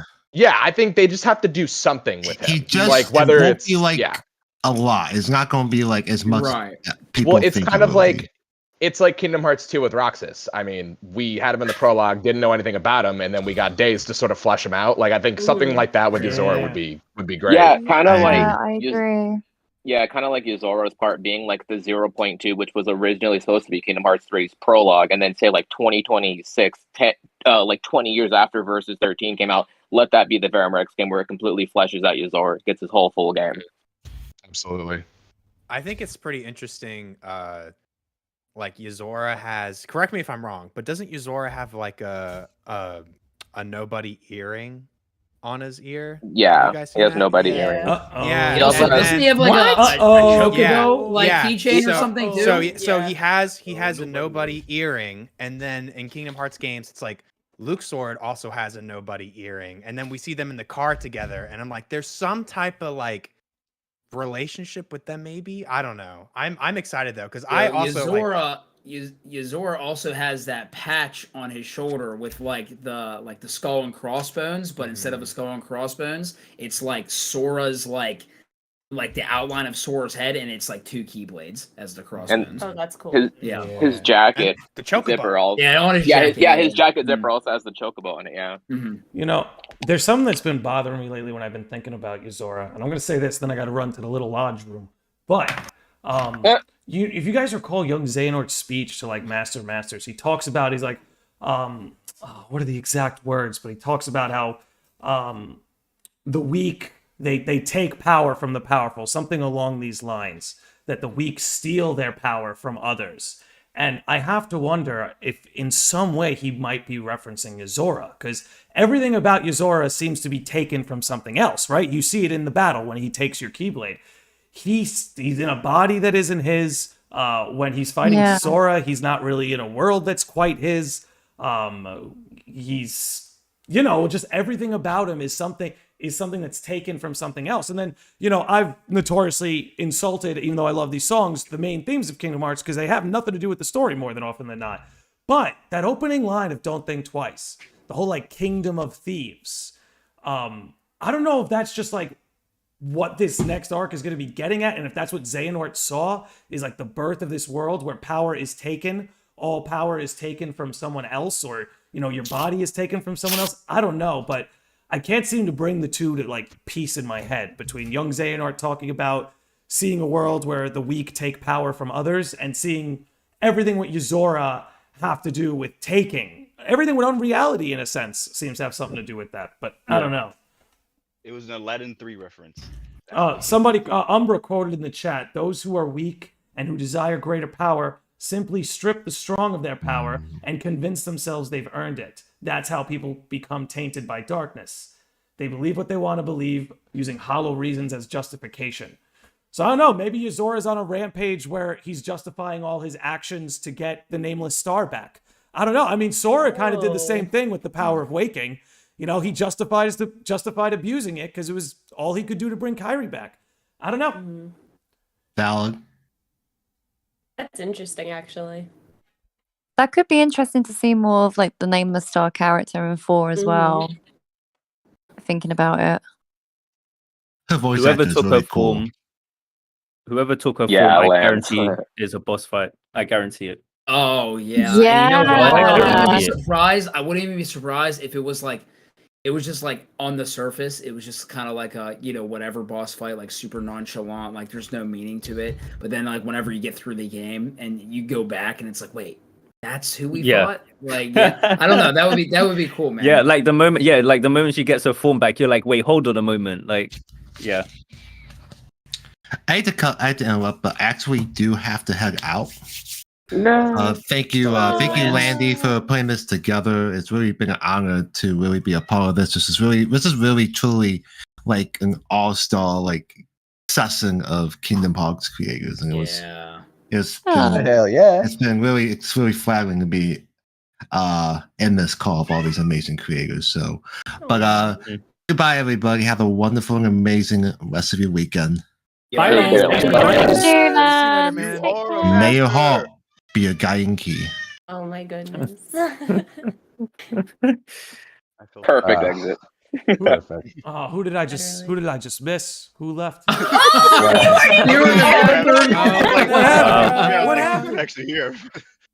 Basically, Lan said, Landy, hashtag burn the lodge. I'll see you on the other side. So, yeah, that's what he said. Yeah. He basically said, screw this entire podcast. We hate it. No, I'm kidding. If anyone would get away with it, it's Lance. That's true. I just thought of something. Actually, like, I don't know. My mind's just kind of gone somewhere, really. But like, obviously, that we're going into a new arc, right? And there's definitely going to be like more than one game in this new arc. And we got all the foretellers, like, who, they're part of the chessboard. They're the chess pieces. And I don't know. I don't know if someone can like roll with me here for a second. But what if like all these new games that are going to come out, one of the foretellers is like kind of like not a main focus, but a focus, and they all have like little separate arcs in like the games coming up, and then at the end, that's when we get to like fight them all.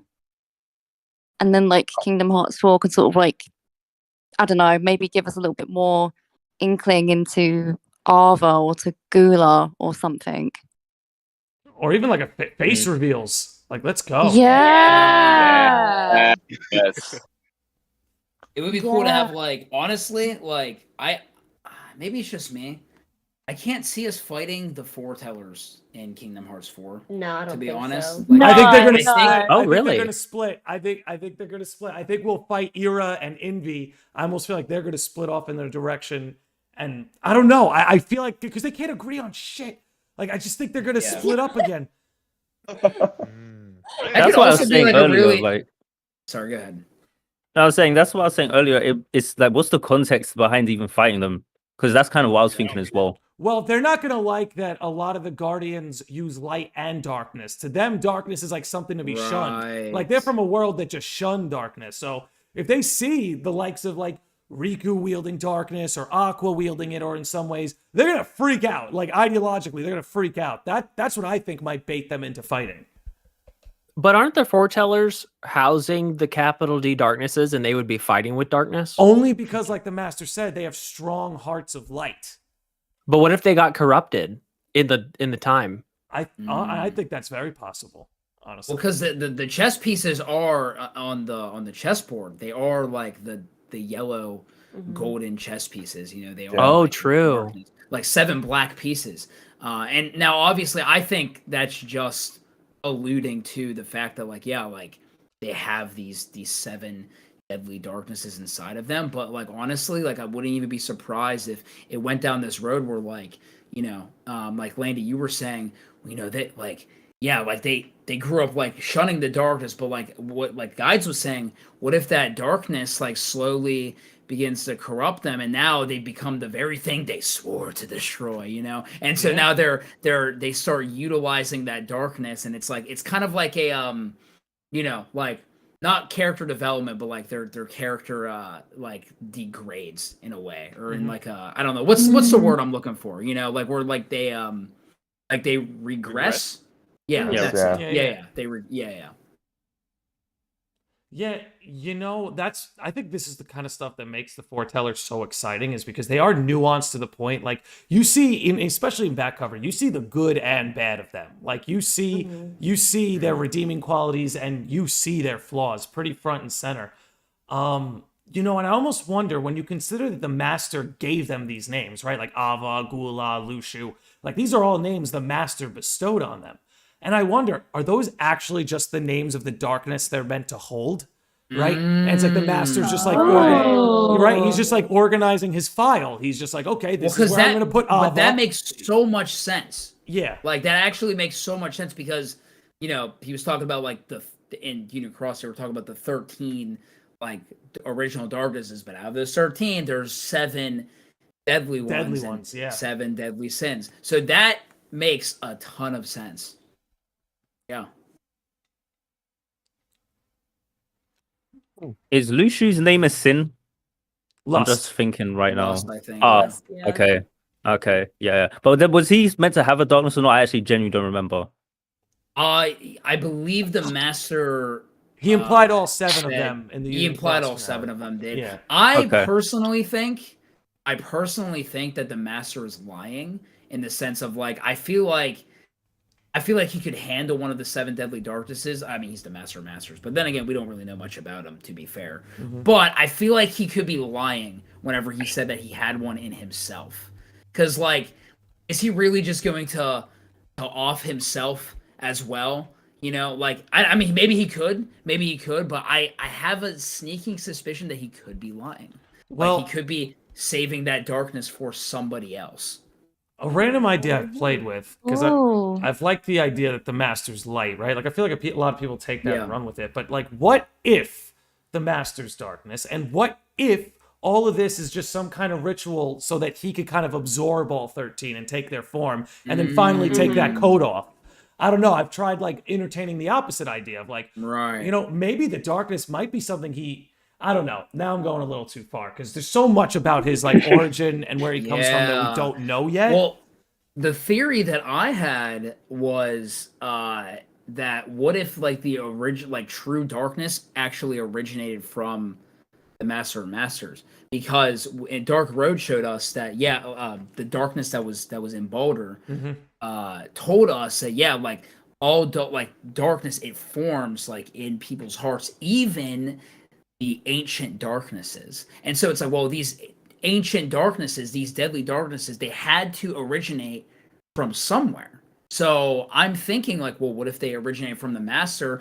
That's why that the master is actually, you know, kind of has a relationship with them because maybe they came from him. You know, that's why the master is so adamant about destroying them no matter what, even, you know, setting up the Foretellers and Lushu as sacrificial lambs to the slaughter because he's the one who maybe created them. He's the one that they maybe originated from. And so he's kind of riding that guilt of like creating these things. And so he's going to do whatever it takes in order to destroy them, even if it means sacrificing people. You know, and like he does give off the vibe, right, where he's got this lab, right? He's almost like a scientist, like in a lot of ways to parallel like the, you know, Ansem and Ansem the Wise, right? You have this guy, you know, his office is full of books. He's got these potions, contraptions, cogs spinning. You know, maybe he, in his original world, he was just experimented. And like you're saying, Andy, maybe darkness is something he conjured up. And all of this is self-guilt because he like blames himself for killing darkness. I don't know how many people are like familiar with Fullmetal Alchemist Brotherhood, but like almost imagine the master is Hohenheim and darkness is the dwarf in the flask. Oh. Yeah, I see a lot of parallels with it. And bear in mind, he literally had Yeah. a flask as well, which had a Cherifian. So Yes. Okay, I need to watch Fullmetal Alchemist because I still haven't seen that. It's Yes, so you good. do. It's Yes, so you good. do. It's so good. Side note, Okay. all of you should. I need to jump on that as soon as possible then. You've convinced me.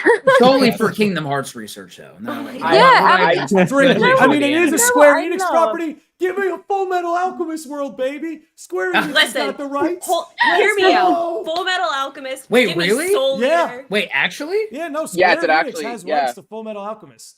I did not know that. Yeah, That's they kinda made Yeah. a DS game. If I'm remembering correctly, might be showing my age a little, but I think they made a DS game. I don't know. I'm gonna Google it. Oh, me too. Me too. I feel like it's like so fun to be a Kingdom Hearts fan sometimes when you see like very similar things and it's like, Yeah. oh, I'm watching this. Oh, It's like, yeah. oh, it's for research. It's a Kingdom Hearts research. Yeah. Well, like I mean, there was the whole thing with like the clock tower in back cover in Union Cross, and then like the I think it was like somewhere in like Type 0, like Final Fantasy Yeah, Type Type 0. 0. There was that whole thing too, Yep. and it's like it's just I don't know. It's fun to be a Kingdom Hearts fan, you know. Okay, it was called Full Metal Alchemist Dual Sympathy. I think that one was Bandai. Really? That's the one I'm Yeah. seeing? There might One be another second. one. Look, all I know is when you watch the opening credits of either Fullmetal Alchemist show, you'll see Square Enix's name in there. And I believe they were the publisher for the manga. I'm looking at it right now. Here we That's go. There was a insane. Yeah. PlayStation We'll 2 pull this game. up for the yep. Yeah, published by Square Enix, 2003 and 2010. Okay, they made a PlayStation 2 game for it. There it is.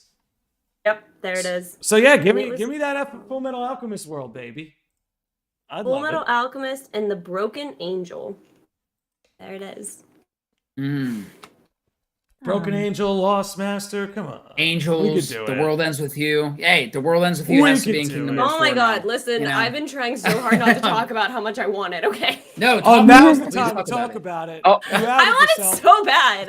And Oh, everyone yeah. keeps telling me that I'm not allowed to want it, and I No. want it so bad. Kitties, I dream for banter between Shoka and Larxene. I want it dream so bad. for that. Oh I my need god, it. yes. Inject just it into want my him to, veins. I want Sora to meet Rindo and Fret and be their best buddies, be and best that's all Oh I my want. gosh, Okay. Sora and Fred would be best friends. They would be oh bros. my gosh. They would be. I think it was you, Andy, that had said when Sora would wake up or go to sleep, he would go into another world. And didn't with I think it was Neo Twooey, how with Rindo Rewinding Time, he was realistically kind of just rewriting a different parallel. There was different Yes. parallel universes that existed within it. It'd be sick, and then Joshua can see into different traversal universes or whatever. What made that such a possibility that Sora can just end up waking up in a different Shibuya, and it would be Twooey's, because there's that whole parallel thing. Joshua can see into the parallel universes or traverse through them if anything. Dude, he Mr. legit Yuki saw Blade. Sora's dreams and set up shop in there. I almost He feel like it's a did. little too important for him to just be left out for the rest of the series. Right. And And, Landy, you and I talked about this, but in Dream Drop Distance, it's not goodbye. It's No. always see you Oh, later. Yeah, it's see you later. It's always see you later. And they said, "See you in Shibuya," and I hold on to that very dearly. Yeah. Look, here's what I want. Here's That's what why I want. have Give such us- belief. Oh, sorry, go ahead. No, you go ahead. I was just gonna say, give us character customization with outfits and let us dress Sora in Yes. monochrome or give him a Yes. Gato Nero hoodie. Oh my gosh, that would be That so was one of fun. my wishes, actually. I was going to say, bring back character customization, especially how they did it with Twooey, where you go into a shop, buy anything, and it's they can make it to where it's just in gameplay. If it's too much to render each different little thing into a cutscene, sure, just make the cutscenes their casual wear, but bring back character customization, at least for the gameplay aspect. I love that. Yeah, and it's he's in the real world. He's gonna have, whatever the currency is, yen or Shibu pay. Have him go into the different stores, buy different clothes, have him try on new swag. I think that would be really cool. And then especially with how accessories and putting on different belts or whatever, that could that was in Kingdom Hearts' reality way of boosting your stats. Let that also carry on with buying new clothes. Each different apparel wear, in Twooey, can boost your stats, boost your or anything Give you that. different abilities. Yep. Yeah. It'd be and funny if another we can thing. Sorry, go on, Keys. Oh, I said another thing. I want my skateboard back. Yeah. Can you imagine I'd love Sora the and skateboard Beats riding around Shibuya on a skateboard? I don't know. I actually hope when That'd be sick. Sigurd takes his hood off, personal. he's just a skater dude. No, but I took personal offense when we were in Twilight Town in 3, and there's NPCs that hate on skateboarding and say that it's not in anymore, and I'm shut up, you're not in. Yeah. Oh man. I just want to see Sora pay his rent in that apartment. Oh, make it I want to know how much it is. Do it. Make Have it mad simple. side quests. Dude, Sora's reaction to homework in Kingdom Hearts 2, imagine when they tell him rent's due. Oh my god. Oh my gosh. Yo, give us instead of the Ratatouille minigames in Kingdom Hearts 3, give us a Starbucks minigame where we have to do it in order to make money to pay rent. He's gonna be money? Don't I get that from beating up Heartless? I actually had this little idea as well. It's kind of piggybacking off of Faye, wanting Princess and the Frog in there. Have the mini game, especially if it was even if it's a Kyrie game, for example, or traversing different characters, in Dream Drop. Kyrie can go and visit, New Orleans. We'll have that Princess and the Frog world, and have that be the little cooking mini game, with Remy. That'd be so cool. I am all for whatever brings me back to the game after I beat it. And if you just have this option where we just have this Shibuya apartment and I could do stupid mini games to make stupid money and like decorate it with stupid decorations, I will keep coming back. I will get all the trophies if it means I get unique furniture and stuff. Like, you can incentivize me to do any of the stupid crap you want if it means making an apartment in the game look cool. Happy Homes Paradise and Kingdom Hearts 4. Imagine. Imagine. Oh my goodness. Like, I totally agree with you, Landy. Like, I really do want to have that. I don't know what the word I'm looking for is, but like, I just want Kingdom Hearts 4 entirely to just be like a really, really, really great start to the Lost Master arc. And it just has that immediate, I've played it all, my heart's broken, so many cool things have happened, the mystery is still continuing, but wait, there's so many more things I can do with like my apartment or like all these worlds, and just keep going back, like keep going back and like replaying it, because obviously the game after Kingdom Hearts 4 is going to be a little while after that. Well, especially because I think they said they want to do Verum Rex after Kingdom Hearts 4. Like, if if I read that interview correctly, they were like, we didn't know what to do first, Kingdom Hearts 4 or Verum Rex, but and I think Nomura was like, well, like the fans are worried about Sora, so we'll just that's exactly what he said. Not wrong, but it's crazy because we don't have any like official artwork of Yozora, which I think is interesting. Yeah. So I kind of because it's not what it really looks like. Why waste the budget? Honestly, I love it. Am I wrong? No, No. not at all. Which that messes with me so much. This is why, like, I've kind of theorized that Yozora's appearance is actually the Master's appearance, or maybe it's Sigurd's. Because, like, you're not going to conjure that design up, have it not be what the character really looks like, and then just cast it off. And just like, okay, no one's going to look like that anymore.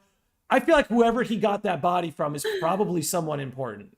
he got it from Riku, bro. He looks like Riku. I like that. He, Like Riku he with bodied Sonic, it kinda Riku, works. bro. It kind of works. I like it. So much so that my voice cracks. I like it.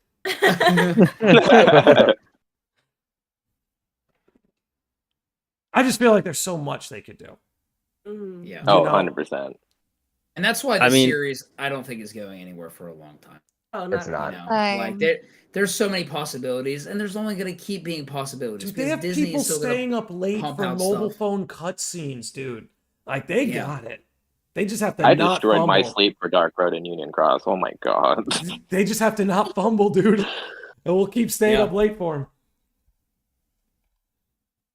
Oh my goodness.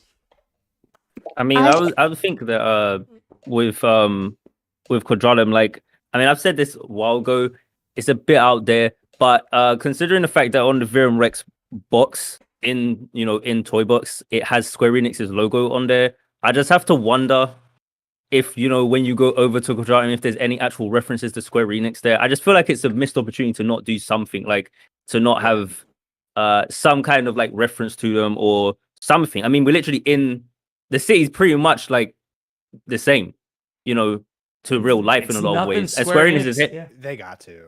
It's nothing they haven't done before. Yeah, exactly. They've done it before. So I was just thinking, like, it'd be cool. Obviously, it doesn't have to be like plot related, but just something fun, like just something that would be really cool, just as like a reference to, I don't know, the game devs or something. A Square Enix cafe, just in Shibuya. Even that. Oh my god! Imagine you saw cosplayers in Shibuya. Okay, I was literally just thinking that. Like, it's like, why is that guy dressed like my friend? Like, seriously, what's going on here? I think that would be hilarious. It'd be so cool to see like a PS5 and like a Switch, because all the games are on Switch now. I don't know. I think You ain't seen a PS5 in Quadratum. Maybe it ain't even there or whatever. Maybe it's sold out there too. Yeah. Crazy. Well, that's one reason why I think it's going to take a while before we see it. I think a lot of these companies, and I feel this with Final Fantasy 16 lately, where like they're being very loose about when their release dates are or their release windows. Because I feel like they're just waiting for more people to get these consoles. I feel like nobody wants to drop their like banger AAA title until these consoles are actually in enough people's homes. Yeah. Yeah. I still don't have a PS5. Neither do I. You see, and they don't want to release Kingdom Hearts 4 without you two having one. Get one. I want the game release, please. Well, since they're coming to PC, I mean, I would just get it on PC, honestly, because Dude, why I not? loved But playing Oh Kingdom Hearts yeah, on PC. it's so smooth. It's so buttery yeah, smooth. it's great. But I wonder if that's something. Do you think they do like simultaneously PC releases? That's what I'm worried about. That's really what I'm worried about, because it's always been like the big. I mean, it's on Xbox now, but like, you know, so I wouldn't put it past them to put it on PC. I don't know how they sold on PC, like the games themselves. So who knows? But I could see it. I just don't want anything that's going to bottleneck the game anymore. Like I don't know, just having played Kingdom Hearts 3 on a PS4 and playing it on PC, not that the PS4 version didn't run well and it wasn't really good, but after playing on PC, I'm like, man, I wish this was the one everyone got to play. I wish the one that handles this way was the one everybody got. So it's buttery smooth. Yeah, I'll be hoping that it's available on PC on release. Yeah. But I don't know. Well, look, if we don't have any more Kingdom Hearts 4 wishes left, does anyone have Missing Link wishes? I have like one. This is not like a wish. It's kind of just like I would love to see this kind of thing like happen. Shoot. So you know how in like Kingdom Hearts 3, how that version of Toy Box is like what young Xehanort says is like a data version of it. Well, I think it'd be like how he said that they like split it apart and like the world that they were in is like all data and they like stripped whatever it was from it. It'd be cool if like in reality, like how they mistaken Sora for Yozora, and in Toy Box, Sora basically has what Yozora was wearing. Like his original Kingdom Hearts 3 clothing doesn't have like the checkers on like the bottom of his jacket, but in Toy Box they do. And it'd be wild if in Quadratum, and if he goes to like the real version of Toy Box, seeing like what trouble lies within, and then in that reality, seeing that he's a video game character to that other side.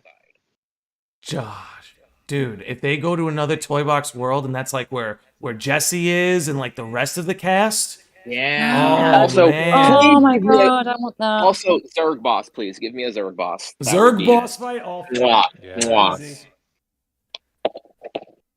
Easy.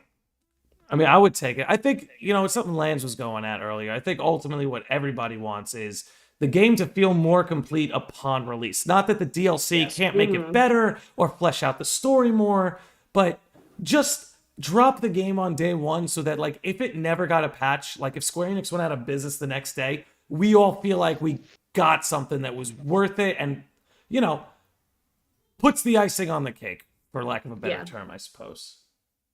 The icing on the cake. Icing Was that on a the 358 reference? I feel like I want to like go back to something Pajama said, like, you know how they were explaining earlier about like going a bit deeper into like the bloodlines and FMO and Scold. I think like story wise, I think Missing Link and something that I really want for that is for that sort of information to be sort of explained a little bit more, for Missing Link particularly, and just like kind of seeing what goes on more and how it's going to link to 4, you know. Well, just going back you think the player in Missing Link is going to have like super mega significance like in Union Cross, or is I don't know. I was just thinking about that because there's already theories about that. I think so. I think it's I feel like it's got to be at this point. The dude raised Xehanort. Like, yeah. It's you know, I just wonder how they're going to make the player an individual. You know what I mean? Or maybe they find a way around that. I don't know. Because it's a pretty fluid identity. At least at the end of Union Cross, you know, like towards like the end of that game, like I feel like the player felt more like an individual. Now, whether that's like giving the player actual voice lines, you know, maybe that's it. But I kind of agree with you, you know, because now that the player is actually like kind of like super important, not kind of important, super important to the lore, you know, like it can't just feel like just, you know, it's just like my character. Like, no, like we have to feel like we're actually, you know, like like the story is actually unfolding the way it should, and the player is a part of that where it makes sense. I mean, mobile game aside, I genuinely think Missing Link has the potential to have the best story, like, so far. I honestly do. I think all the different pieces, like, I think because it's the era that has no, like, I don't really know what expectations you could have for it. And that's actually quite interesting about both Missing Link and Kingdom Hearts 4, is that we're kind of going in blind in a sense. Yeah. You know what I mean? Like, there's not really any way to know what's in Missing Link. We don't know who's really in it besides Brain and Sigurd, but we don't know who Sigurd is. Like, we don't have any idea really what, and it's supposed to be a whole game. So it's like, if it's a whole game just full of what? Like, what's the main conflict? Who's the enemy? You know, I just think it's fascinating. I think it's got potential to just do some crazy stuff. Yeah, I agree, because it's like for the first time. Oh, sorry, go ahead. Oh no, I was just agreeing. Oh yeah, no, I was gonna say, because for the first time in a while, and I think a lot of us forget, Kingdom Hearts 3, we pretty much knew what was gonna happen with Union Cross and all that stuff. We knew what was gonna happen. This is the first time in, at least since I've been a part of, like, you know, Kingdom Hearts YouTubing and all that stuff, where like we're going in and like anything could happen. We have like very vague ideas of what could happen in Missing Link, what could happen in Kingdom Hearts 4. I mean, Kingdom Hearts 3, we all knew it was gonna happen, you know, like I said, but with this, it's just really exciting. It's cool. I mean, I don't think any idea or theory is a bad one at this point. It's cool. Well, that's why it's like, I'm not sold yet on whether I want Missing Link to give me a clearer picture of what's to come, or if I want it to just throw me into the chaos even more. I mean, I can go either way. I have a Hail Mary theory about Missing Link, if you guys want to hear it. Please. Always. Does it involve an owl? Maybe. We'll get there. Okay. Because I remember that. I'm starting to wonder. Again, this is a Hail Mary, which, you know, anyway. I'm wondering if Brain created Quadratum, or the world of fiction, right? Because Homeboy's there. He's like, I'm going to be the virus in the master system. Well, we're probably going to find out exactly what he means by that in Missing Link. And with it being Missing Link, I feel like it's kind of implied that it's going to link almost in a way, link Scala to Quadratum in some sense, right? Because again, the master read the Book of Prophecies. He's like, oh, look, there's a world of fiction in there. Where did that come from? Brain already said, like, go ahead. No, I was just piggybacking off of what you said. Like, the master literally said, like, yeah, like, there's a world that it took him by didn't surprise. even perceive, you know, like, just so that, I mean, that has some ground to it, you know, like, why is it that he couldn't see it? Is it just because that, you know, he's on this side of reality? But, like, you know, like, I don't know. What if because, like, even Xehanort found out about it, so it's like, I don't know. Yeah, it leaves a lot open, and you know, for the guy named Brain, right? So he's got to make some kind of big brain move, and I wonder if that has anything to do with what he just did with Lucio. Because that's still a mystery, really, exactly what transpired between him and Lucio, and whether they're working together now, or if they used each other for separate means. We really don't know. They didn't give us any context except for Lucio thinking he's brilliant.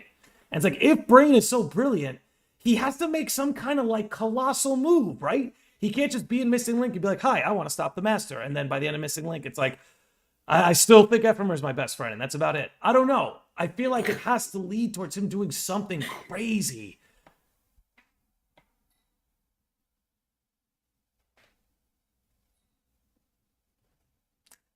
Yeah, no, I agree. Okay, I was mean, about to say, I don't know if my sound, I was just my thinking, sound cut I out. don't know. I like mean, that, I'm with you. Yeah, like I you know, I kind of am in the same boat of, like, where you're like, you know, I don't, if whether we get more answers or we're just thrown into more chaos, like, I'm pretty open to, like, anything, you know, like, I wouldn't even be surprised if they were like, oh, you thought, like, in Kingdom Hearts Missing Link, you were going to get the missing link to your questions. No, now you are more of a missing link, because here's more questions for you.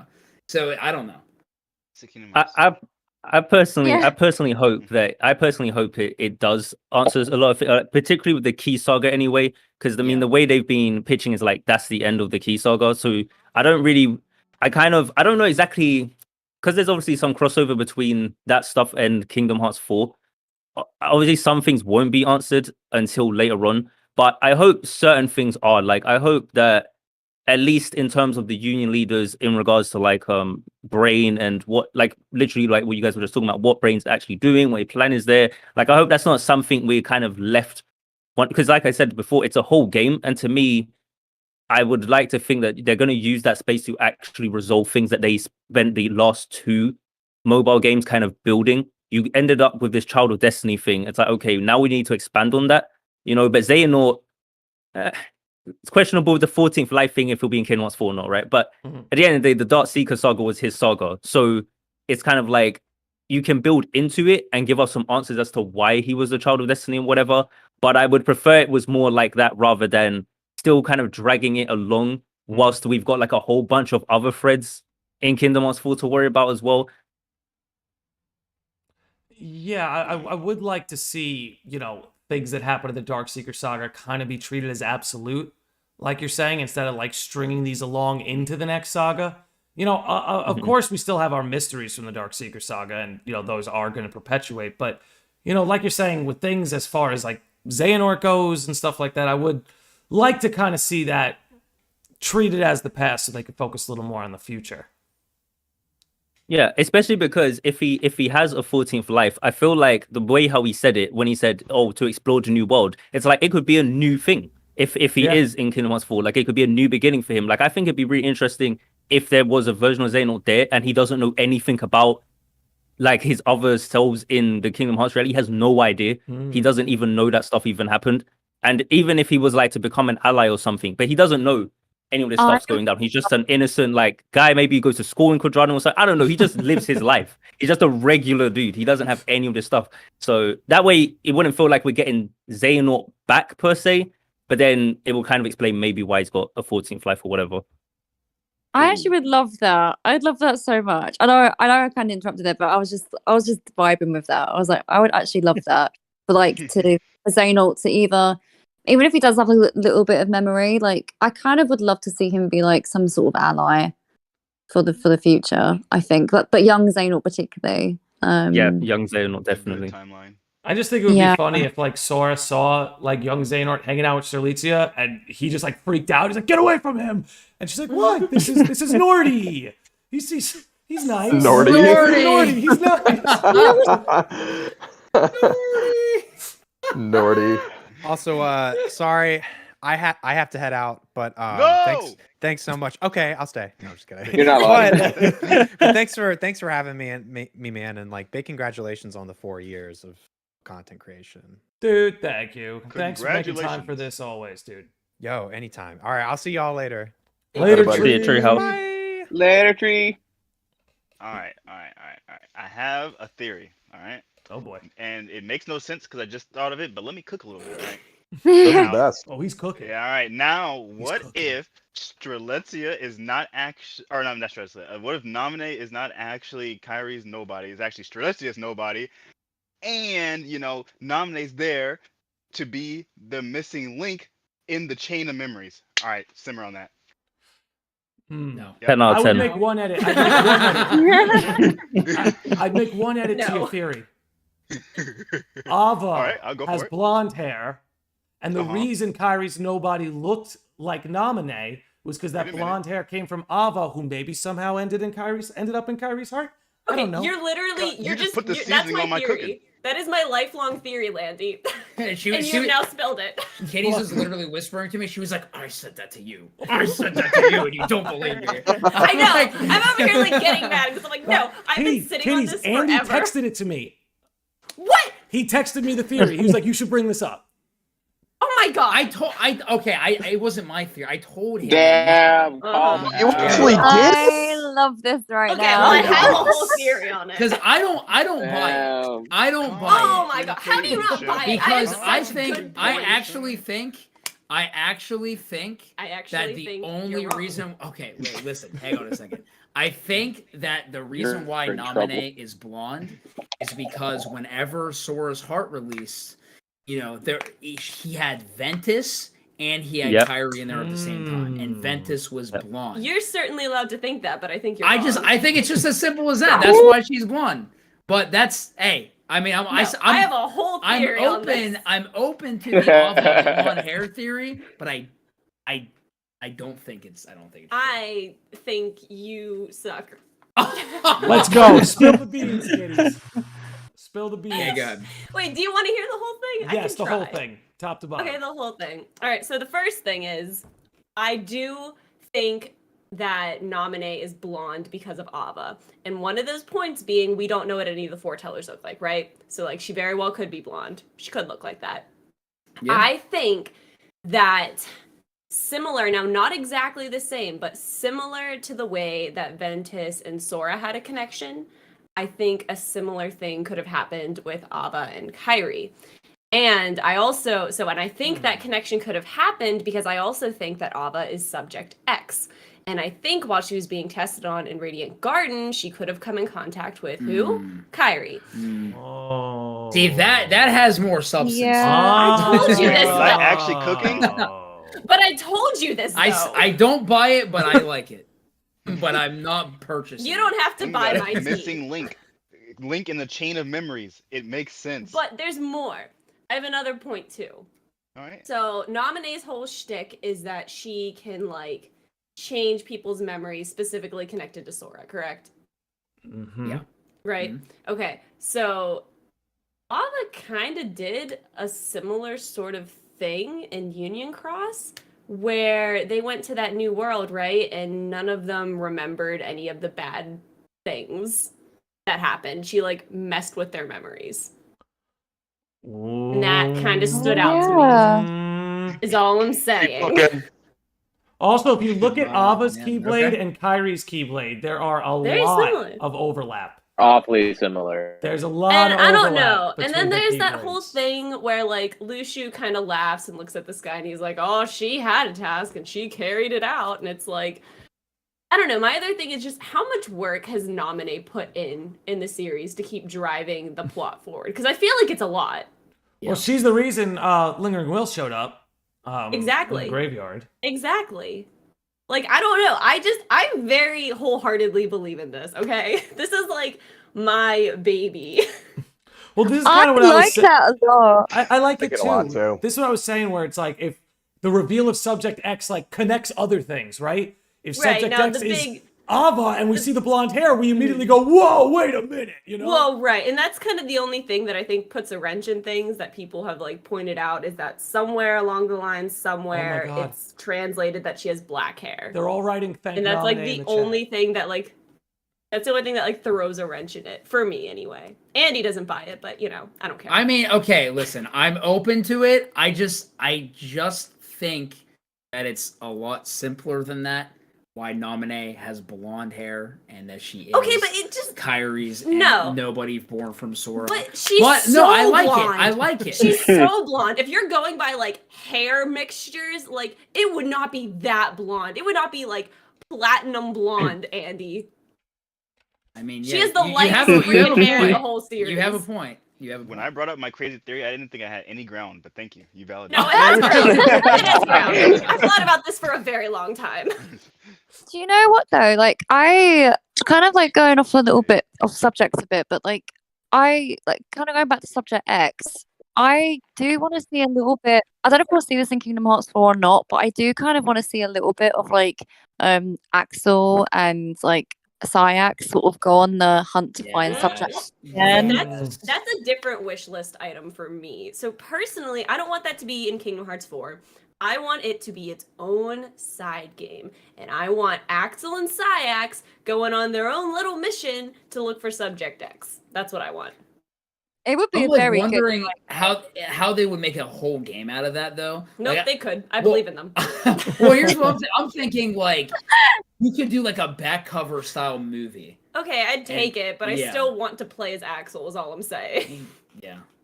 Let's just That is combine enough. all these Like, side experience stories into one game and call it Kingdom Hearts: The Other Stuff. The other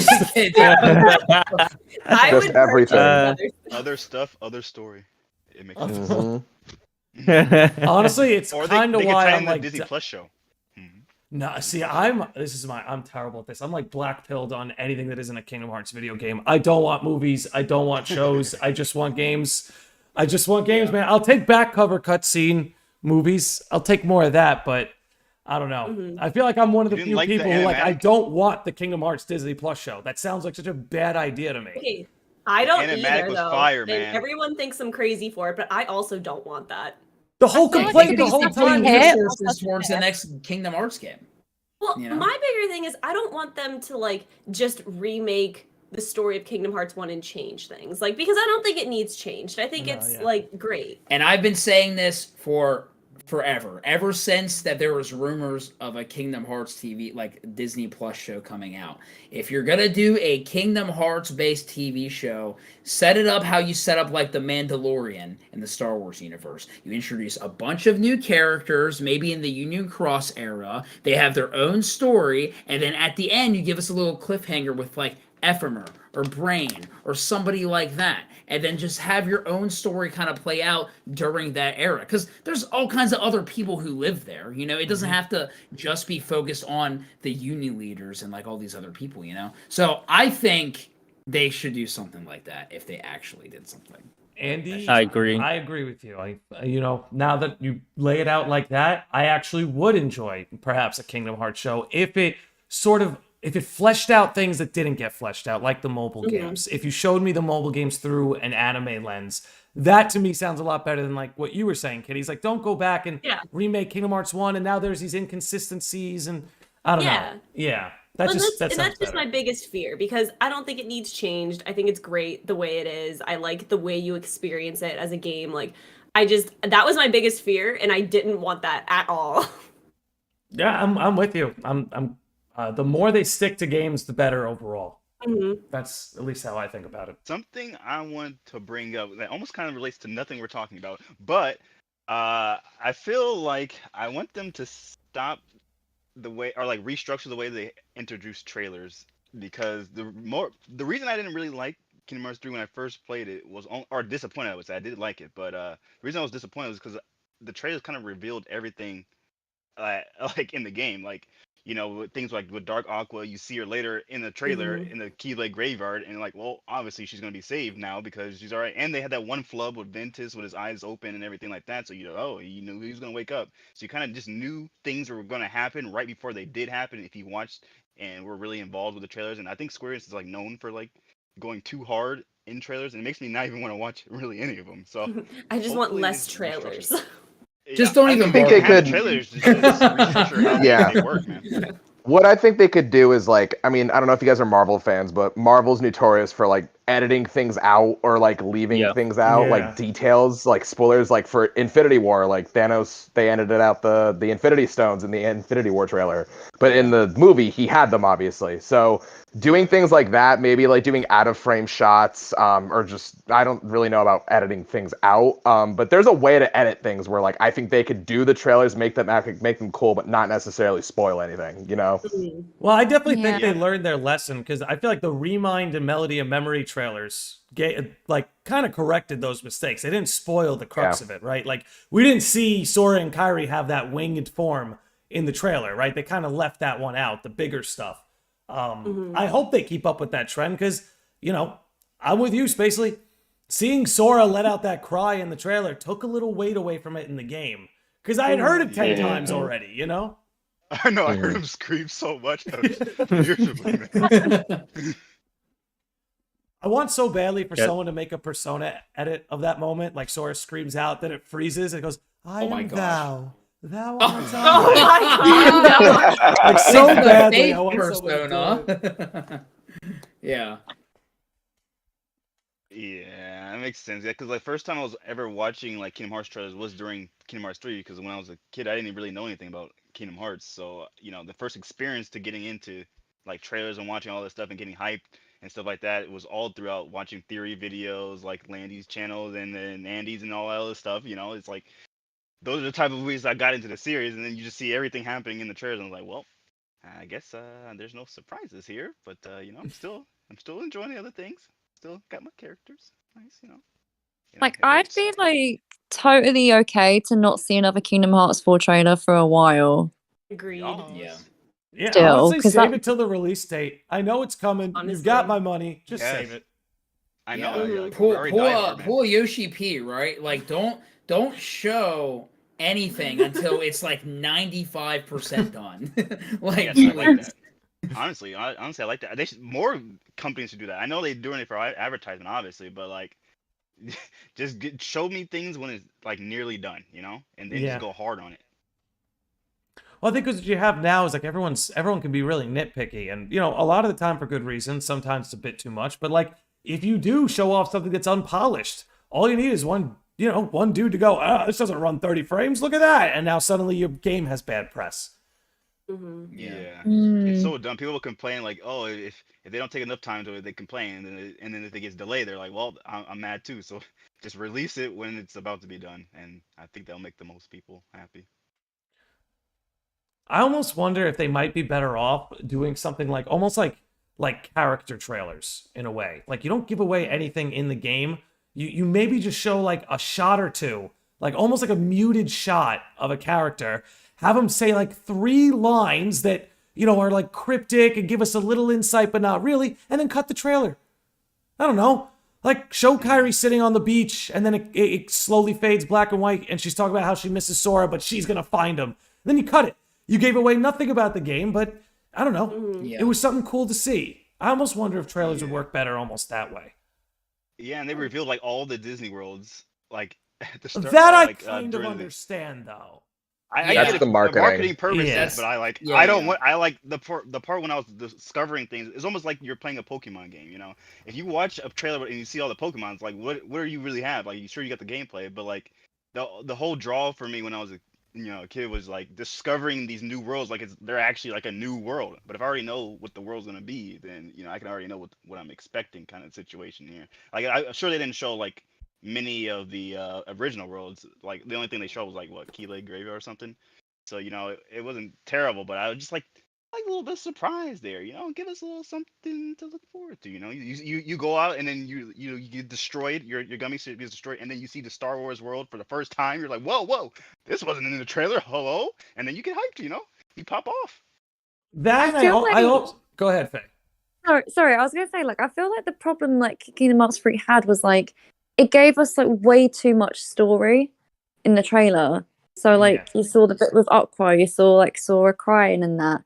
And I feel like if for trailers going forward, kind of what you mentioned earlier, Landy, just a little sliver of a character trailer, or even just maybe I wouldn't personally mind seeing more just gameplay, particularly in the trailer, rather than giving the whole story. Because I think that's really what did it for Kingdom Hearts 3 with the promotion. They just sort of showed way too much story. They just said, "Here's the ending of the game. Enjoy it when it comes out." Well, and I almost feel like doing it that way kind of made things that would have been more exciting less exciting. Because for example, they did not need to show Roxas in the Kingdom Hearts 3 trailer. For example, when they showed anti-Aqua, I thought there was going to be way more to that. Yeah. And it was literally just that. It was literally just that. And so I was severely let down because I thought that was going to be a whole thing. And I feel like the exact same, and that's exactly what I mean. Please, going forward, I don't want to show me that at all. That would have been a big moment.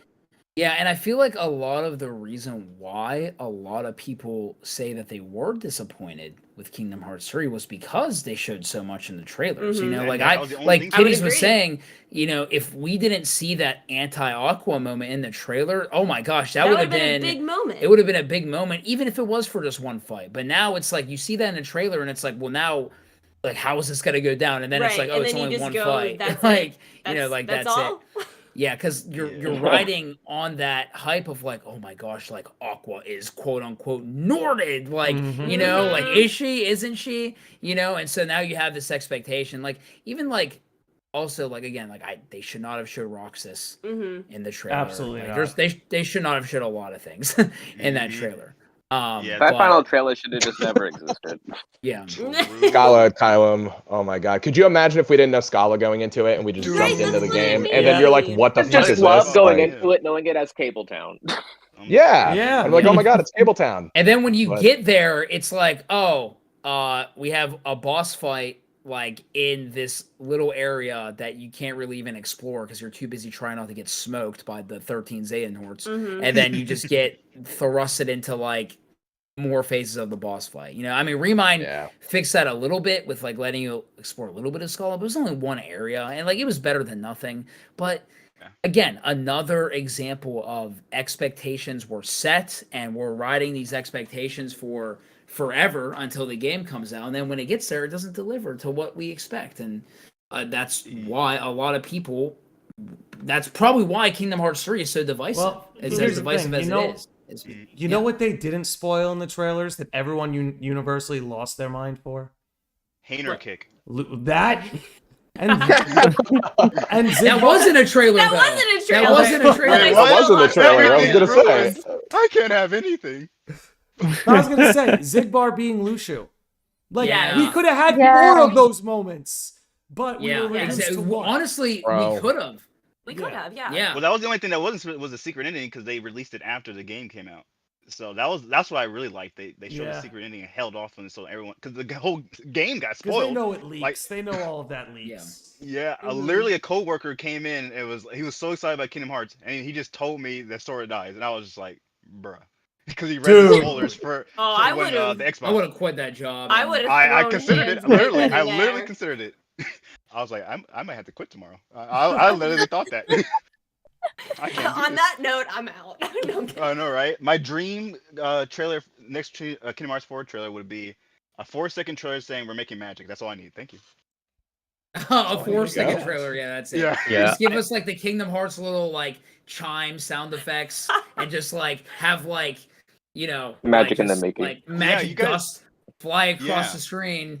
We're making magic, baby. And then come like now in development. We're making magic. Remember that really eerie, like one of the first Kingdom Hearts 3 trailers, like where it's just like they play a little tune, like a piano melody, and they're talking about like you first hear like about the ancient story and stuff. Like the first time we ever hear it, and it's just showing like little flashes of young Xehanort and young Eric. Yeah, that was a good one. Like that was a nice like teaser of like, oh well, like, you know, it's not really giving much away. It's just kind of like piquing our interest, you know, about stuff we kind of know about, but we're hoping to know more about. Yeah, I really like that piano melody too. It was like just really eerie and nice and stuff like that. But I know we're just gonna get like Sora just like slays Master Masters at the end of the trailer, and you're like, wait, what's going on? That's exactly what you're getting, man. That's the final trailer. I would honestly love though if the Master of Masters like tried to be Sora's buddy, and Sora just kind of like buddies up with him, not even knowing. I don't know. I think I'd like this too. And then, like, you know, you kind of have one half of the game is Sora and the Master's like, he's pretending to be like a playful idiot, kind of like what he, in a way, he didn't really do this with young Xehanort, but the whole, like, I'm too big of a scaredy cat to take mine off. You know, he could literally just, like, make Sora escort him places, even though he's fully capable of taking care of business. That would be hilarious. Because we've never seen him use the Keyblade at all. It would be completely in character, too. Yeah. Yeah, Sora goes back to school, and then the Master has to be the headmaster of the school. You know, it makes it all connected. Oh my gosh. Take it. Well, anyways, guys, I have to head off. I have to go eat dinner. But Landy, congrats, man. Happy 4. It was nice talking to you guys. Thanks for having me on, and yeah, have a good rest of the show and good rest of your nights. Anytime. Have a good one, man. Later, have a good one, Lunar. Kitties and I also got to go as well, so we're probably. Oh no! I'm starving. I'm sorry. But dude, thank you for having us on. This was awesome. So fun. I'm glad you guys had a good time. Thank you for doing it. And my theory finally got talked about. It did. It did. All right. Bye. Thank you guys. See you later. Have a good one, y'all. And then there were 5. Wait, it all wrapped back. The 5 you guys talking about? It all wraps back. The 5. So overall, how going into Kingdom Hearts 4, we've laid out a lot of wishes tonight. What's something we don't want to see? I do. Okay, this might be just me, but I really don't want to see Marvel. I don't either. I don't want to see Marvel. Like, kind of what I think Tree said this earlier. I'd rather see like The Incredibles. I think Tree said this earlier, but I'd rather see like The Incredibles for like a superhero sort of world than Marvel. It's just me. I mean, I love Marvel. I'm a big Marvel fan, but I just don't want to see it in Kingdom Hearts. Like, Yeah, I I feel feel like it'd like be it's. pretty I feel like it will happen.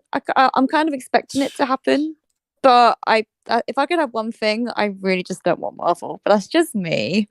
I mean, I'm with you I on that hated one. the idea of it before, like the Xehanort saga. I really didn't want any Marvel or anything in Kingdom Hearts 3 or Star Wars and stuff like that. But I feel like this is just their one opportunity to just just change things up, really like get out of their scope, out of their comfort zone, and just throws things out. And Marvel, the newest maybe it doesn't even need to be like MCU Marvel. Like, what if it was just like absolutely not. comic That's book a Marvel? disaster. Yeah, what if it was just Yeah, comic book it Marvel? would be. I think they have or two like options. video games. Yeah. I think they have two Marvel options, and it's two characters I think work for different reasons. One, Peter Parker, Spider-Man, which they can't do, which unfortunately they can't do because of Sony licensing. But Peter Parker and Sora would be so much fun. But I think if you're gonna pluck one Marvel property that could work, it would have to be Thor. To me, that's the only one that could really work, just because you already have the Norse influence. You have all the overlap with Mjolnir and the Keyblade. Mjolnir, You have to be worthy to wield it. Like, a lot of it is already there. So I'm with you mostly, Faye, that like when it comes to Square properties, I'd much prefer to see more Final Fantasy, or perhaps The World Ends With You, or perhaps Star Wars if we're going to do Disney properties. But when it comes to Marvel, I could really give or take. Just because, I don't know. Look, Kingdom Hearts is compatible with almost anything. There's a talking duck, and then there's pirates. So they can make it work, but I'm with you for the most part.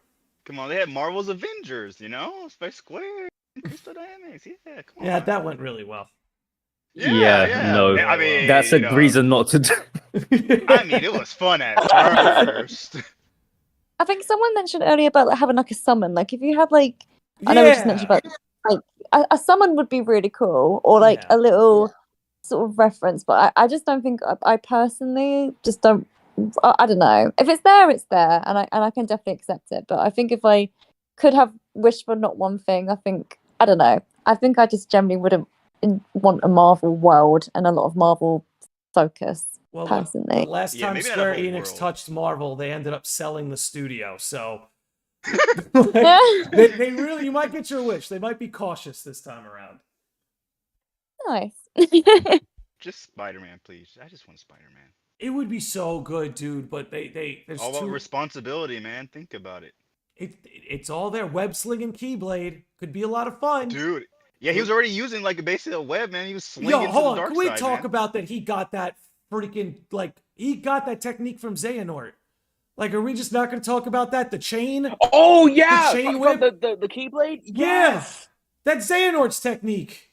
No, he was reading a comic book of Spider-Man, and he said, "Let me just throw it out." Like before Sterlitzia let him out of the apartment, she's like, "You need to be cultured. Here's a stack of books. Read them, and then you can leave." Then they have a TV in there, man. They just threw on, the whole box set. She bought the whole box set. She's a fan, huge fan.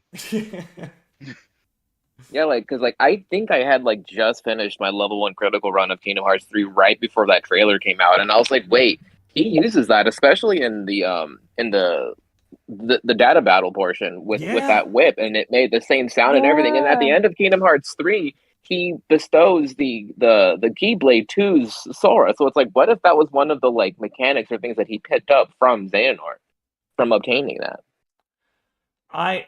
Everything about that I'd actually kind of love, because Sora doesn't really have a formal master. Terra bequeathed Riku, Aqua in a sense accidentally bequeaths Kairi. Sora doesn't really have anything like that. He ends up doing the opposite of what Yen Sid says half the time anyway. I think if Xehanort was almost like this inadvertent mentor or master to Sora, there's something about that I'd really like. I don't know. Me too. Just in Remind, it almost seems like Xehanort's trying to help him in a way. Do you know what I mean? When Sora's in the middle of time traveling and he's in Scala, Xehanort's being kind of snarky with him, but he doesn't seem as antagonistic as the guy in the base game. Same with the Melody of Memory Xehanort. He even refers to Kairi as my dear. I don't know. There's just a different energy about him post his death scene. I really agree with this, and I think that would be true. like so interesting. Like again, to perhaps see his 14th life and then Kingdom Hearts 4, and like just sort of roll with that a little bit more. Like be this like accidental mentor in a way. I love that. I actually love that. It'd be funny if he just like there's like little like moments leading up to where like he just meets Xehanort and Quadrata, but like there's little moments where like he'll see Xehanort walking and then he'll like go to that location, nowhere to be found, and it's almost kind of like chasing him, and it's like he thinks that he's like hallucinating or just being like, you know, having like trauma from just what Xehanort put him through. Yeah. Yeah, that would be cool. Well, that's why I really like that it was Xehanort under the hood ability of memory. I know a lot of people thought it was going to be the master, but like it would make sense. No that, like, way. Yeah. that in Kyrie's I don't know. dreams are Xehanort, you know? I almost forgot that people thought that. Well, because like melody of memory was MOM, so people thought like, it was going to be. I was some like, "There's big no reveal. way. There's no way." I was like, when they revealed Master of Masters, I wanted to be as impactful as Lucius because that gave me a Yes. whole ass noise complaint. I got a noise complaint from that reveal. No, I'm with you there, but you know, I wonder if the master reveal would be anything like that, because I think he's just going to be his own character. I think he takes that hood off and it's a new face. I would love that. I hope so. I think actually one of the first this I don't know if there's a discussion, but one of the first things I was kind of saying to you, Landy, is that I think it's really hard to really do it either way, like to be honest, and make people like feel like, oh, this was the right choice. You know, because if he's someone that we know, then it's kind of like, oh, I don't really like that. Because firstly, who is he? You know, like if it was someone we know, that would be impactful without and still be consistent and I don't know, not ruin things for people. And then if he's new, it's like, is that disappointing? Because you kind of, you know, there's so much theories about he has to be like Sora or he's Demix or he's this, but like, so if he was just brand new, is that like, so I think with him, it's really interesting to see what they do, what they decide to do with him. Because, yeah, I mean, I've even heard the idea that it's like, maybe we'll just never see. And to be honest, I'm cool with that. Like, maybe we'll just never really know who this guy was. Like, we'll never know what he looks like. I mean, I kind of would like to see it, but I can see really just them not doing it at all. I wonder if it'll almost be something like, I don't know if anyone's seen Pulp Fiction, but, you know, there's the secret box in Pulp Fiction, right? But you never find out what it is. And, like, everyone kind of has their theories of what was in the box.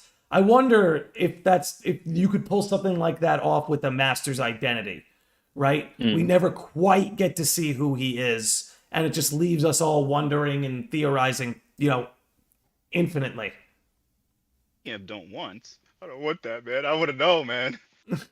Bro, it's Kingdom Hearts, bro. One who knows nothing can understand nothing. All right, you got me. I'm sold. I'm on your side again.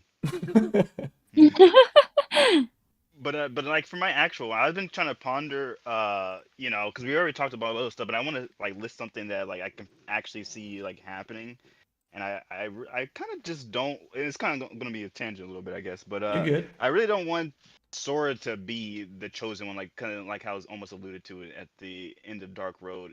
I feel like a core part of Sora's like, you know, whole character arc is like he was never special, you know. Xehanort comments on how, you know, he's like some dull, ordinary boy, but he still, you know, messes up his plans, and you know, and Dream Drop Distance, even though I detest that game a little bit, but you know, he talks about, you know, the Keyblade didn't choose him, but he's still gonna support the people that it did choose, and you know how his whole friends are his power type of situation. So I just feel like I don't want him to we just find out in the end that he's the chosen one. Like a lot of stories kind of lean into that as they go long enough. You know, the main character ends up being the chosen one. I feel like. Also going back to Marvel, you know, you're finding out, you know, anyone can be Sora, anyone can be Spider-Man, you know, it's just like he becomes special. Well, that's what I was gonna say. I feel like there's a difference between he is the chosen one and he becomes the chosen one, because then you could kind of deliver that message that a dull, ordinary boy can become the chosen one, even if it's like by some accident of fate, right? I'm with you that is way more satisfying than we find out the dull ordinary boy was actually just this chosen one the whole time. Yeah. I agree with you. Well, yeah. So this is This is the longest podcast ever for the show's history. That's cool. I did want to keep it, if not under 3 hours, close to it. So I think now would be a good chance that if anybody has any wishes left or anything else they wanted to talk about, and we could talk, we don't have to, you know, like rapid fire them, we can expand on them. But if there's anything anybody wanted to talk about before we wrapped up, now's a good time to bring it up. And I'm thinking it over myself. I'm trying to make sure I don't crawl into bed tonight and go, God, I didn't bring that up. I just want the Coliseum back, man. Like, what's up with that, man? Dude, I'm just about, I need more post game in Kingdom Hearts. It's there, right? Kingdom Hearts is like, Reminds did a fantastic job with this, but I want more of it. Like I said, keep me coming back for different reasons, not just for a collectathon. Collectathons are fun. Don't get me wrong. But I need more than a collectathon to keep me coming back. Yeah. Like imagine, you know, like in Dark Road, you know, you go to the Coliseum and, you know, you fight, and then one of the secret bosses like Baldur, because they're already exploring all these like dead people, I guess. So, you know, just, you know, that could be like a secret boss in it. It could be like some cup. I don't know what the cup name would be, but, you know, or you fight Odin himself. See, somebody was bringing this up earlier. I think it was Lanz, that like you could really use the data battles to like just keep infinitely updating the game with new DLC. Like, I don't know. I'd pay for different batches of super bosses. Oh, And yeah. I feel like there are some people who, you know, they don't play the game that way. They don't really push themselves to that skill level. So it's more of an optional thing. If they just started like putting in imagine all the Foretellers were limit cut bosses too. Like you could get that separately. I would do that. Yeah, I would do that too. Well, then I think it also does Zerg. it lets you see how all these characters would have fought, right? Like all these Union Cross and Dark Road characters, we don't really get to see what their movesets would be like in 3D real time. If you just created these like super bosses for them, that could make really cool post game, really cool DLC. I think that would be cool. True, I agree. Yeah, I totally agree. Yeah, I'm still planning on trying to at some point talk about boss fights that I could see happening or that I'd like to happen. And one of them is Lushu, just simply for the fact that we don't know, like, even though what the funny thing is with that is we fought him like Zig, Bar, and Break, but we don't actually fought Lushu, you know, like, and we don't know really what he's like as a Keyblade wielder. We've never really seen that. Like, I think that would be really interesting out of all the Foretellers. Like, I'd really like to see what he can do, especially considering how close he seems to be with the Master and how long he's been around. And, you know, like, what's he picked up from the time with Xehanort and whatever else he was doing, like in Dark Road and stuff. Like, it'd be really interesting to see. Dude, I would take a full-blown Lushu game at this point. Oh my god. Honestly. Character, man. I almost want that as much as I want Verum Rex, if I'm being honest. I'm completely with you because I feel like, I mean, Yozora's still cool, but like there's still so much we've got to learn, and there's still like so many other characters that, you know, are still yet I think that we already love to still be explored, and I think like Lushu is definitely one of them. So I think what they pulled off with Lushu was just so cool. Like, you know, you go into Kingdom Hearts 3, we know who he is, you know, but That's my favorite cutscene. He's seemingly on the, honestly, one of mine too. But like he's seemingly on the periphery, right? You don't even have a face to the name Lushu. He's just almost sort of this ethereal presence, you know? He's nowhere to be seen throughout the main titles and the Dark Seeker arc.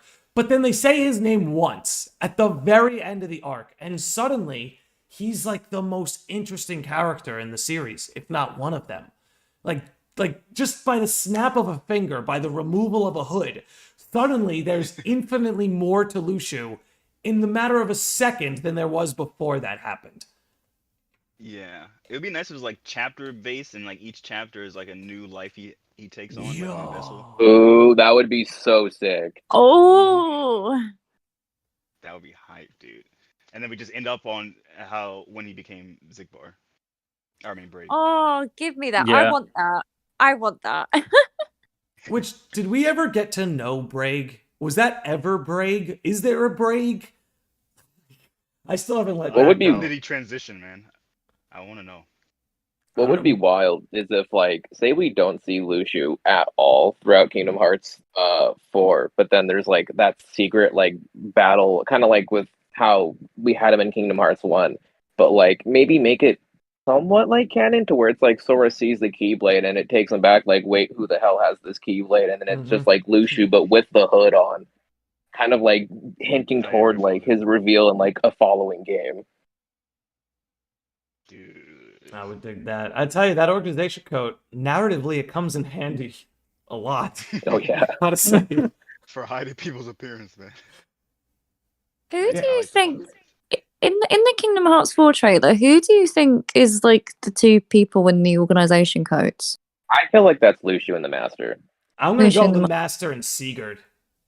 That too, yeah, because like the only other person that we see that's still wearing that hood besides Master of Masters is Lucio, but we still have so much mystery around Sigurd that it could also be him wearing the hood. Maybe we might even see him obtain that in Missing Link. Yeah, yeah, that would It'd still be like so cool to like see like a different like new character or like a character that we already know actually wear the organization coat as well. Like I don't know, I want to know. I feel like any of them could be true. Yeah, that's another thing as well with Missing Link, that because it's not out, and depending on how much new characters are introducing it, it's like they're even with that, like it could just end up being someone we've not even met yet. Yeah. And I'm all for that. This is what I was getting into earlier. Like, if we're gonna go to this whole new world, there's probably gonna be whole new characters, and we got to make room for them. I'm all for it. I love a lot of the characters that came out of the Darkseeker saga, but I don't know. I'm kind of a sucker for when you start a new saga introducing like new big parts of the cast. I don't know. It just presents an opportunity for something fresh. Yeah. Yeah, no, I totally agree. I totally agree with that. Also, I still to this day can't rationalize what the hell the Foretellers did for a year. If that's even when that scene takes place. I don't know. It's just, it keeps bothering me that Lucio brings them all back at the end of Kingdom Hearts 3, and then Melody of Memory has that 1 year time skip, and it's like, okay, what did they do? What were they doing? Yeah, it's so weird because like Nomura said that he said Lucio summoned them back through time, and it's like, okay, from where though? Like, where were they? What do you think Maleficent and Peter are doing at this point? Well, they're gonna get the Didn't box. they see that whole exchange? They saw that whole exchange, right? At the end, in the cutscene, they were there. You saw them turn back. Like, what? Now that they have the information, you think they're gonna have like their whole, Kingdom Hearts 1 style conference with the Disney villains? But No, honestly, I'm thinking maybe something like, and this could be a real shot in the dark here, but we know Maleficent wants the box for herself. What if she obtains the box, finds some way to trap the Foretellers, and now Sora and the Master have to unite under a common purpose before Sora could ever figure out he's an enemy? You almost create the situation where Sora is forced to help the Master because he knows Maleficent is a threat. Like, he has that context, and the Master knows that maybe she's got them withheld, so it's a way they could work together. I don't know. I keep trying to figure out how they're going to clash those two. I do, like, I think I've said this to you before, Landy, but like I really do want more like Maleficent, like real villain Maleficent to like over again. And if she got the box, I think that would just be the best thing for, like, her character in this series, like completely, if she got the box. And just to know that, wow, that they'd have to like sort of form sort of alliance, but it's like maybe not really an alliance, but it's like that'd be crazy. That'd be actually crazy. So many avenues. So many. And I also can't get over that, like, so the box didn't exist before the Keyblade War, but after the Keyblade War it exists. And I still don't know how that quite works. But like, What's really... Yeah, go for it. No, I was just gonna say, like, I think I've heard you bring that up before, and for the longest time, like, because I've heard that and I was like, yeah, what? Like, But what's really interesting? Like, now I'm thinking about it because someone did bring up earlier. The Master says that there's a world even he couldn't conceive of, right? That almost sounds to me similar to like the box doesn't exist yet. Almost like you can't conceive of it because it doesn't exist. As if something happens when Sora, like, when he decides to use the power of Awakens, like it triggers something that creates some link to that world or something, and maybe Yozora does Missing something at the link. same time. Yeah, What there you if go. Brain and Like, Lushu? What if Brain and Lushu hide the box in Quadratum? yeah, exactly. Like, and that's why it's like you can't. It doesn't exist because Quadratum, from their perspective, doesn't exist yet because it's a world of fiction, right? Yeah. So the box is in Quadratum. Or at least that's where it was and where it was being hidden. And who knows? Maybe that's what Sterlizia was doing. Maybe she was watching it. I don't know. I don't That's the know. prize for the winning the Reapers game. That's what it gets revealed as. Sora doesn't have any prize in mind, so they give it to him in the end and say, "Hey, here's the box. Do what you want." Think about it. It's crazy. Yeah, the thing you said as well, Landy, about the master, like about them having to kind of Sora like having to help him. The particular thing I love about it is just because I think it'd be cool from our perspective as the audience, like that we know, like, oh, we know who this guy is, right? And we've got the context from Unicross, like, oh, we know what his plan is. Like, we know what this guy's trying to do. Sora doesn't know none of this stuff. Like, he doesn't know any of these people. He doesn't know the Foretellers. He doesn't know the master. He doesn't know, like, anybody. So for him, he could easily just be, and again, like I was saying earlier, this guy's, oh, light, blah, blah, blah. Like, just like how he kind of was with Xehanort. Xehanort didn't know who he was, and even later on, he's like, I never knew who he really was. Like he never even seemed to fully understand the significance of who he was dealing with. Right. Yeah, that's what he says in that bonus scene in Reminds. Like, I never knew his name, and perhaps I never will. And like you're saying, that makes something fun for us, the audience. Like, we see the master, and like we know what he's up to. We know what his motives are. Like you're saying, Sora doesn't. So it's like we could just be like, no, Sora, no. And like we, the player, we're forced to go along with it, right? Yeah, exactly. Oh my god, I'd love that. Like, sort of like the masters, like in some sort of way, using Sora as like a puppet in a way, and like he's gonna get out of it, and it's sort of like the whole journey of, and then like having to fight him right at the end of this whole arc. It just would be so much more like epic in a way. Oh, It also help distinguish it from Xehanort, like rather than straight up, oh, I'm the bad guy. It's kind of like, who are you? Like, oh, I'm your ally, or blah, blah. Like, I don't know. I think it'd be quite cool. Well, it's funny, right? Because like I feel like even for us, the lines are a little blurred. We're like, yeah, the master's the villain, but is he really? Or maybe he's an anti-hero, or maybe he's just Machiavellian. Like, you're right in the sense, as opposed to Xehanort, where we're like, yeah, he's bad. Even if he wants peace, if that's his end goal, his means of getting it are just awful. The master almost kind of leaves us in limbo, right? Where he's like, oh yeah, I'm going to put all the darknesses in the Foretellers, so because we give him form, we can eliminate them. And Lushu's like, you can't do that. But then the master's like, don't worry, I'm not going to sacrifice anyone. And it's like, well, what do you mean by that? Like, what are you up to? I just hope they keep him so like fluid and mysterious this whole time.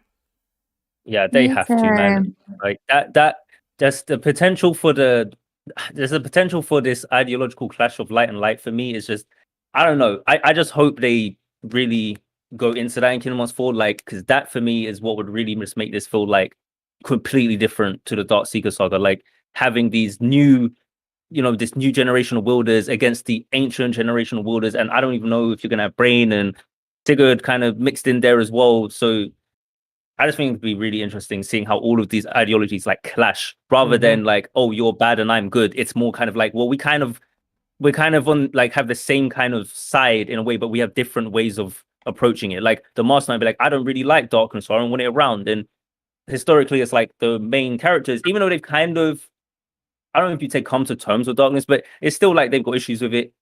But it's kind of like, it'd be interesting to see how they're clashing despite the fact they have similar ideas. Well, that's what's funny, right? And it's like Ericus and Xehanort had those different ideas, right? On one end, you had Ericus, who was, who seemingly may be more along the lines of where the master is, which would be funny if the master's a blue blood, right? And Ericus is like a descendant, because they kind of have that similar philosophy of like, seemingly, light would be better off if darkness just wasn't here. Whereas Xehanort had the idea of like light and darkness are a balance. And even though Xehanort loses the chess match to Ericus, his ideas kind of won the day. And like Riku is sort of an example of, hey, you can balance light and dark without having to reset the world and control it from there. you know, and maybe that's what Ericus means. Where he's like, it's too late for us, but not for them. Maybe they can figure it out. I don't know. It's just, and maybe that's what Xehanort meant by when he's like, that's because I never lose. He's like, yeah, you won the chess match and I lost, but the guys who beat me, they see the value in balancing light and darkness like I did, you know, as opposed to Ericus, who was like all light, you know? Yeah. But it's interesting to think about the contents of the black box, but do we have any like idea what the card or whatever that wild card? The wild card thing that what's his name? Freaking they changed it to Luxor, gave Sora and stuff like that. So could turn the tables is about our only hint we have. Like whatever trump card the master has, which might be the black box, maybe the wild card gets played like you just activated my trap card, you know? Like something like that, like as a counter. Yeah, I couldn't remember if I just got that was Kingdom Hearts or One Piece, because I think a similar thing happened in One Piece, and I was like, wait, am I bringing up something that actually didn't happen? No, it's there all right. I remember after that cutscene, I checked my inventory, and I was like, where is it? I know. Oh yeah. Oh. All right. Yeah, that wild card is interesting. It's like, it's interesting because it's like, well, who the hell is Luxor that he can go around giving wild cards? I know, right? You know, like, who do you think he is, huh? Legit. And then like Yozora wakes up from a dream and he's like, impressive, is it not? Like what? Like what, did Luxord figure out something about lucid dreaming or something? Like what's impressive? Like what, is that a technology they used? I don't know. Yeah, what if the bad ending actually did happen after the Yozora fight, and then like the card like breaks Sora out of the crystallization or something, then he just has an adventure after that, figuring out what the hell happened. Something. Type of situation. Mm-hmm. Yeah, I've been saying I truly feel like both endings are canon, because if I remember correctly too, I think the good ending is called the true ending, but like the false ending isn't called false in the files, it's called bad ending, so it's not significantly saying that it's like false, it's just saying, oh, this is a bad outcome. So I've always felt like that both were going to be significant and in some way, shape, or form. Yeah. Nomura said that, oh, this still need a good one, but I don't know. Like I just think even if like, let's say like, even if the bad ending doesn't branch off into something, I think what it showed us is still meant to allude to something that's important. Like just showing Sora get crystallized, it's at least showing us Yozora would do that, or that he can do that. At least we know that, if you get what I'm saying. Then I think it's there to tell you, like, yes, this is versus 13 in a way. Like it's like, you know, yeah, exactly. Literally crystallizing someone, so and is like preserving them. Yeah. So I think it served a lot of different purposes. You know, it's funny. I like Nomura's excuse where he's like, well, you know, most people weren't going to win that fight, so we wanted to have a scene they could watch. And it's like, yeah. Nonsense. I don't believe him in that. I do not believe him. No, neither do I. I don't believe that either. It's cap. 100%. Like I guarantee we play KH4 and then something to do with that crystal stuff. Just I guarantee it. There's no way. You know, I wonder. Here's another like Hail Mary I have. I think Sterlitzia is crystallized because she's asleep in the concept art. That big concept art that has like everybody, like Dark Seeker Saga, the Master and the Foretellers at the top, like that new one that came out, like when the Kingdom Hearts 4 trailer dropped. And she's the only one sleeping. And anytime, if I'm not mistaken, like anytime someone's been sleeping on the cover art, they end up asleep at the end of the game. So maybe Sterlitzia isn't there, but maybe she's headed there. I don't know. It's very deliberate that she's the one character sleeping in the whole art. I don't know. That is so interesting. Yeah, I think there's something to that as well, especially because her just being there is sus anyway. So like, how does that even work? Yeah, she didn't use the power of waking like Sora did. So it's like, wait a minute, Sora's here because he made nature taboo. Then again, see, this is why it's so odd. Like it's like, okay, so you get there from using like a nature taboo, but then you also can get there from the Ark as well. So it's like, what about the Ark is able to send someone over there? Like if it takes something as extreme as breaking nature to kick someone into that world, then what about the Ark makes that happen? And the true dandelion. That's Perhaps. a great Yep. question. That's a great question. Whoa. Well, I don't have an answer for you. Holy crap. No, I don't expect anyone to. I don't expect. I think it will just be something in Missing Link probably, because I think that will probably explain maybe why like someone like Sigurd or whatever, because if all these other people end up there, what did they all use the power? I guess it's possible. I guess it is possible, but someone at some like Xehanort has to know somehow that an arc can send someone there. How could he know that? So it has to have happened before. This is okay, so this is where I'm at. This is a theory I've had, but there's one stupid shot in a Kingdom Hearts intro that foils the whole thing. So hear me out. I think when Xehanort kidnapped Kairi, Kairi first went to Quadratum / World of Fiction, then went to Destiny Islands. Because they say right in Kingdom Hearts 1, Riku's like, everything started changing since you showed up, Kairi. You know, like, and like the mayor of Destiny Islands was left in charge of Kairi. Like the most important person on Destiny Islands started fostering Kairi.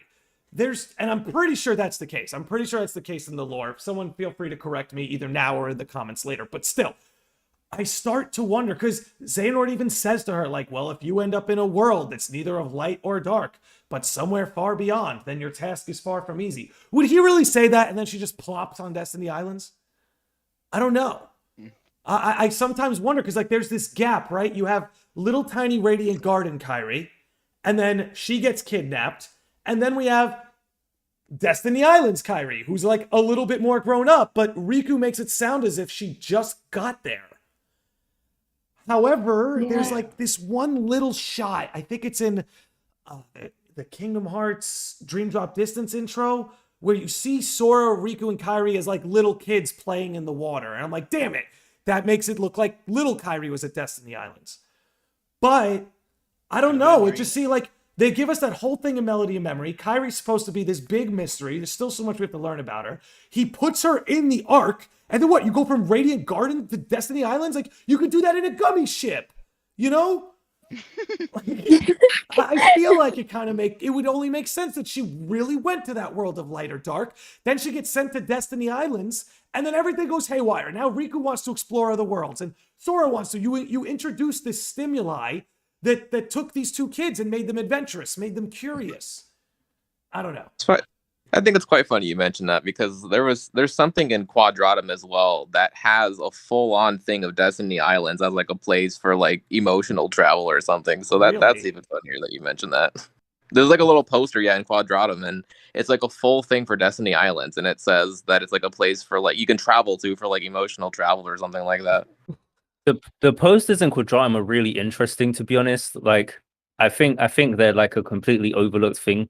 Like I think there's one that shows there's like a woman on one of the billboards or something, and I think she's a singer. And there's something on the text, I can't remember because I saw it ages ago, but it said something. It seemed to imply like it was like a virtual type of concert or something like that. And all I just kept thinking was, I wonder if that's like who the Nameless Star was, you know, in that world. Like she was like a singer or something. I don't know, and she like had concerts. Yeah, and like something like that. The actual like actress or voice actor that plays or voices the Nameless Star is an actual like singer. Like she releases music on Spotify. I have to. I just need to interrupt. I just need to interrupt real quick to debunk. Mary Scary's here to debunk me. In Kingdom Hearts 1, there's also the flashback of Sora and Kairi as little children drawing on the walls. So there we go. Oh yeah, it's that throws a wrench into it. But I still find it peculiar. Actually, I found the photo that Next Gen was talking about. The poster Shoot it to me on Twitter. I'll pull it up.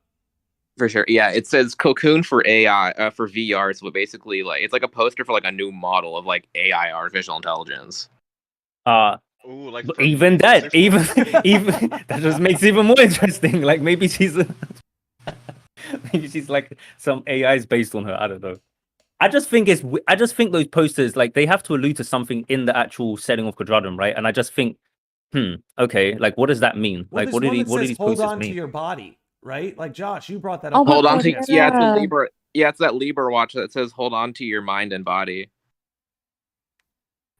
This isn't what I really look like. Isn't Libra's a Final Fantasy thing as well, where you can like look at traits that like let you know like I could be getting it wrong right now. Yeah. Someone who knows Final Fantasy, You I'm can see pretty the sure you can like target's see HP, information. you can see You can see like the yeah. information about someone. So that links with what you're saying, to be honest. Yeah, especially in Final Fantasy 15, like there's when you're like underground in Somnus, there's like a whole thing that says like Libra tablet, and it's like even promoting that exact same thing, but in Kingdom Hearts it's a watch. And then there's also, Cocoon. Landy, I threw the picture in the voice chat in this voice chat chat box. Discord one. Gotcha. Let's see. Oh, hello. There you are. Let's pull this up onto the screen. Let's see this. EMN 2.0 special concert. Oh! Well, would you look at that? Multi-dimension creation. Bro, what is that beam she does? Come on. Yeah. Yeah, I need to know that. Yeah, Cocoon It literally for VR. destroys everything around her, and then it just resets back to normal. Yeah, what is that about? That's a little What is this? sus. The idol form of Yozora's girlfriend, that one person. You know, it's all connected. She happens to be the singer, and then Sora goes to the concert because Triletia wants to, and then they see Yozora there, and he's like, "Wait, I remember you." Oh my god, shout ahead. out to whoever just said that in the chat that Nomora's zodiac sign is Libra. No way. Are you serious? No way. Get out. That's just a waffle, by the way. Just a waffle. Drop that. Jesus. You're joking. Oh my god, Libra the lion. Sora the lion. Get out. Whoa. Uh-oh. Okay. Oh my god. We dropped that at the 3-hour mark? Time for to go Time for to the go last another- hour. 4 yeah, hours. another for 3 about hours. 4 Another years. 3 hours, baby. That is crazy. I definitely think there's something to someone. I mean, I maybe not. I don't know, but I Sora think was there's supposed. I'm something sorry to there. interrupt, but Sora was supposed to be like a lion kid, right? Yep. His Yeah. original design was to be like Yeah. a lion humanoid. I have the little art book where it shows Sora illustrated as a lion, like his original design. Damn. That's crazy. That would be so cool to see Lion Sora, like not like Pride Dan's Lion Sora, but original like Lion Sora at some point. That'd be so cool. I to would see like at that some too. point. If you made like a world where that was like the form he took. Oh yeah, you Yeah. see Oswald there too. You know, just the reject designs almost. Oh my god, you know who I really want to see? I know this might be completely random, but I really do want to see Max, Goofy's son. Because if you can't see because if you can't see Goofy at the moment, it'd be so cool if you saw Max. I would love that. Yeah, Goofy It's went like- to get out cigarettes, and he just finally comes home. Yeah. And I just need like a power line billboard. That's all I want. Just like a power line billboard. You know. I just throw back to Goofy movie because that's just like, yeah, a great film. That's true. Yeah, it connects back to the concert I was talking about. You know, he's like the pre-person before the concert start. I forgot what it's called. I've never been to a concert. He plays in the concert, and then Yozora and Sora meet for Yozora's girlfriend. Dude, she can literally sing the battle theme while they're going at it. I'm for it. Yo. Brilliant. Oh my god.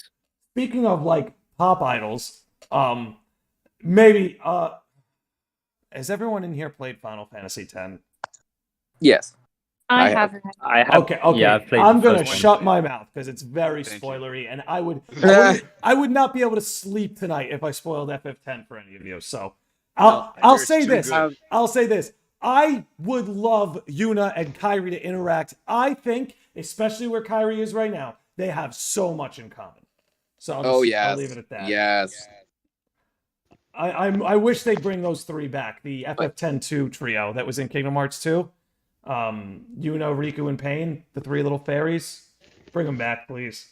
Yeah. Like, I have this Final Fantasy, like, Fabula Nova, like, Kingdom Hearts, like, theory, because, like, you still need to play them, Landy, as well as you, Faye, but there's so many similarities, especially with 13-2, and I've shared both this theory with LUNAR and KHGuides, and they both were like, I did what I did to you when I first shared my theory with you and like completely floored you. They both were like freaking out about it.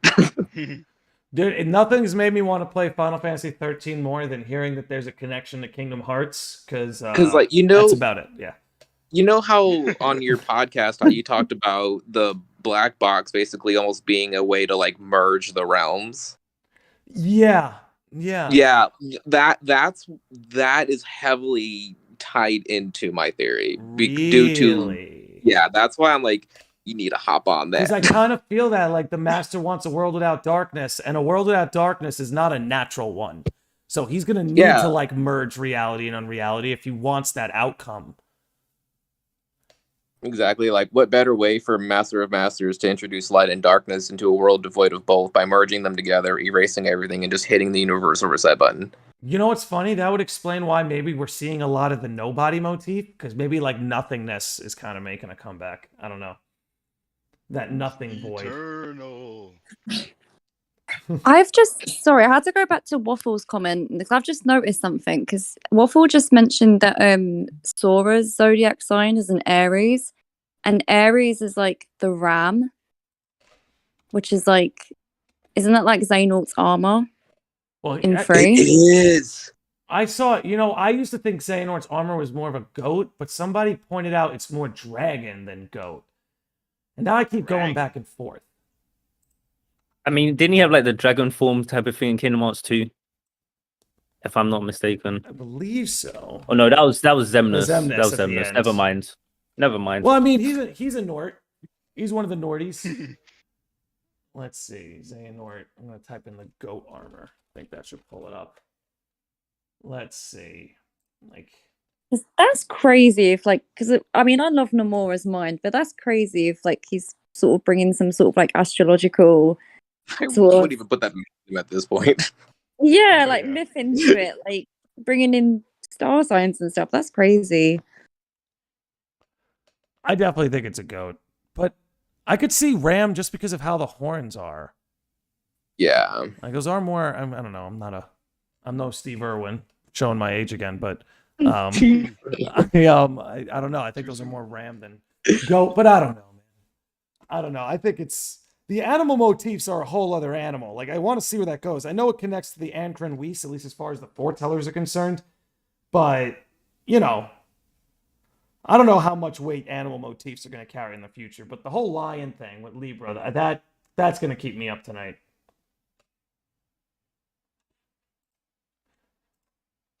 But yeah, we are over 3 hours. And as tempted as I am to end the podcast at 3:33:33, I suppose now would be a good time to ask again, any lingering thoughts that we haven't covered yet? Because I think I'm flushed. I think I'm out. I think I'm flushed too. I think I'm flushed too. Are we all flushing? I fold. We all flushing? I guess I'll have to flush. Yeah. Wait. But is there something there? Is there something? No. there? We're flushing. It's all good. We're flushing. We're gonna flush it. All right. Think about the 333. All right. Well, we're at 307. We're at 307. So if I end this in 30 seconds, we're good. All right. So let's wrap it up here. So much love and appreciation for all of you who spent your night doing this, coming through. Those who stuck it to the end. Those who left beforehand. And again, everyone who showed up and hung out in the chat and stuff. You guys were so much fun. Thanks for being a part of it. I think that's all I would say is thanks so much. I love doing this, and we'll be doing more in the future. No, yeah, thanks for having us, Landy. And again, happy 4-year anniversary to the Lodge. Here is to many, many more. Hell yeah. Happy 4-year anniversary, dude. Thanks for having us. I've served my first term. I got reelected as head of the Lodge uncontested. So in another 4 years, we'll see. But those of you hanging out with us on Twitch, please stick around for the raid. We're going to hit LanzofMasters. He was partying with us before. Only fair that we take the party over to him.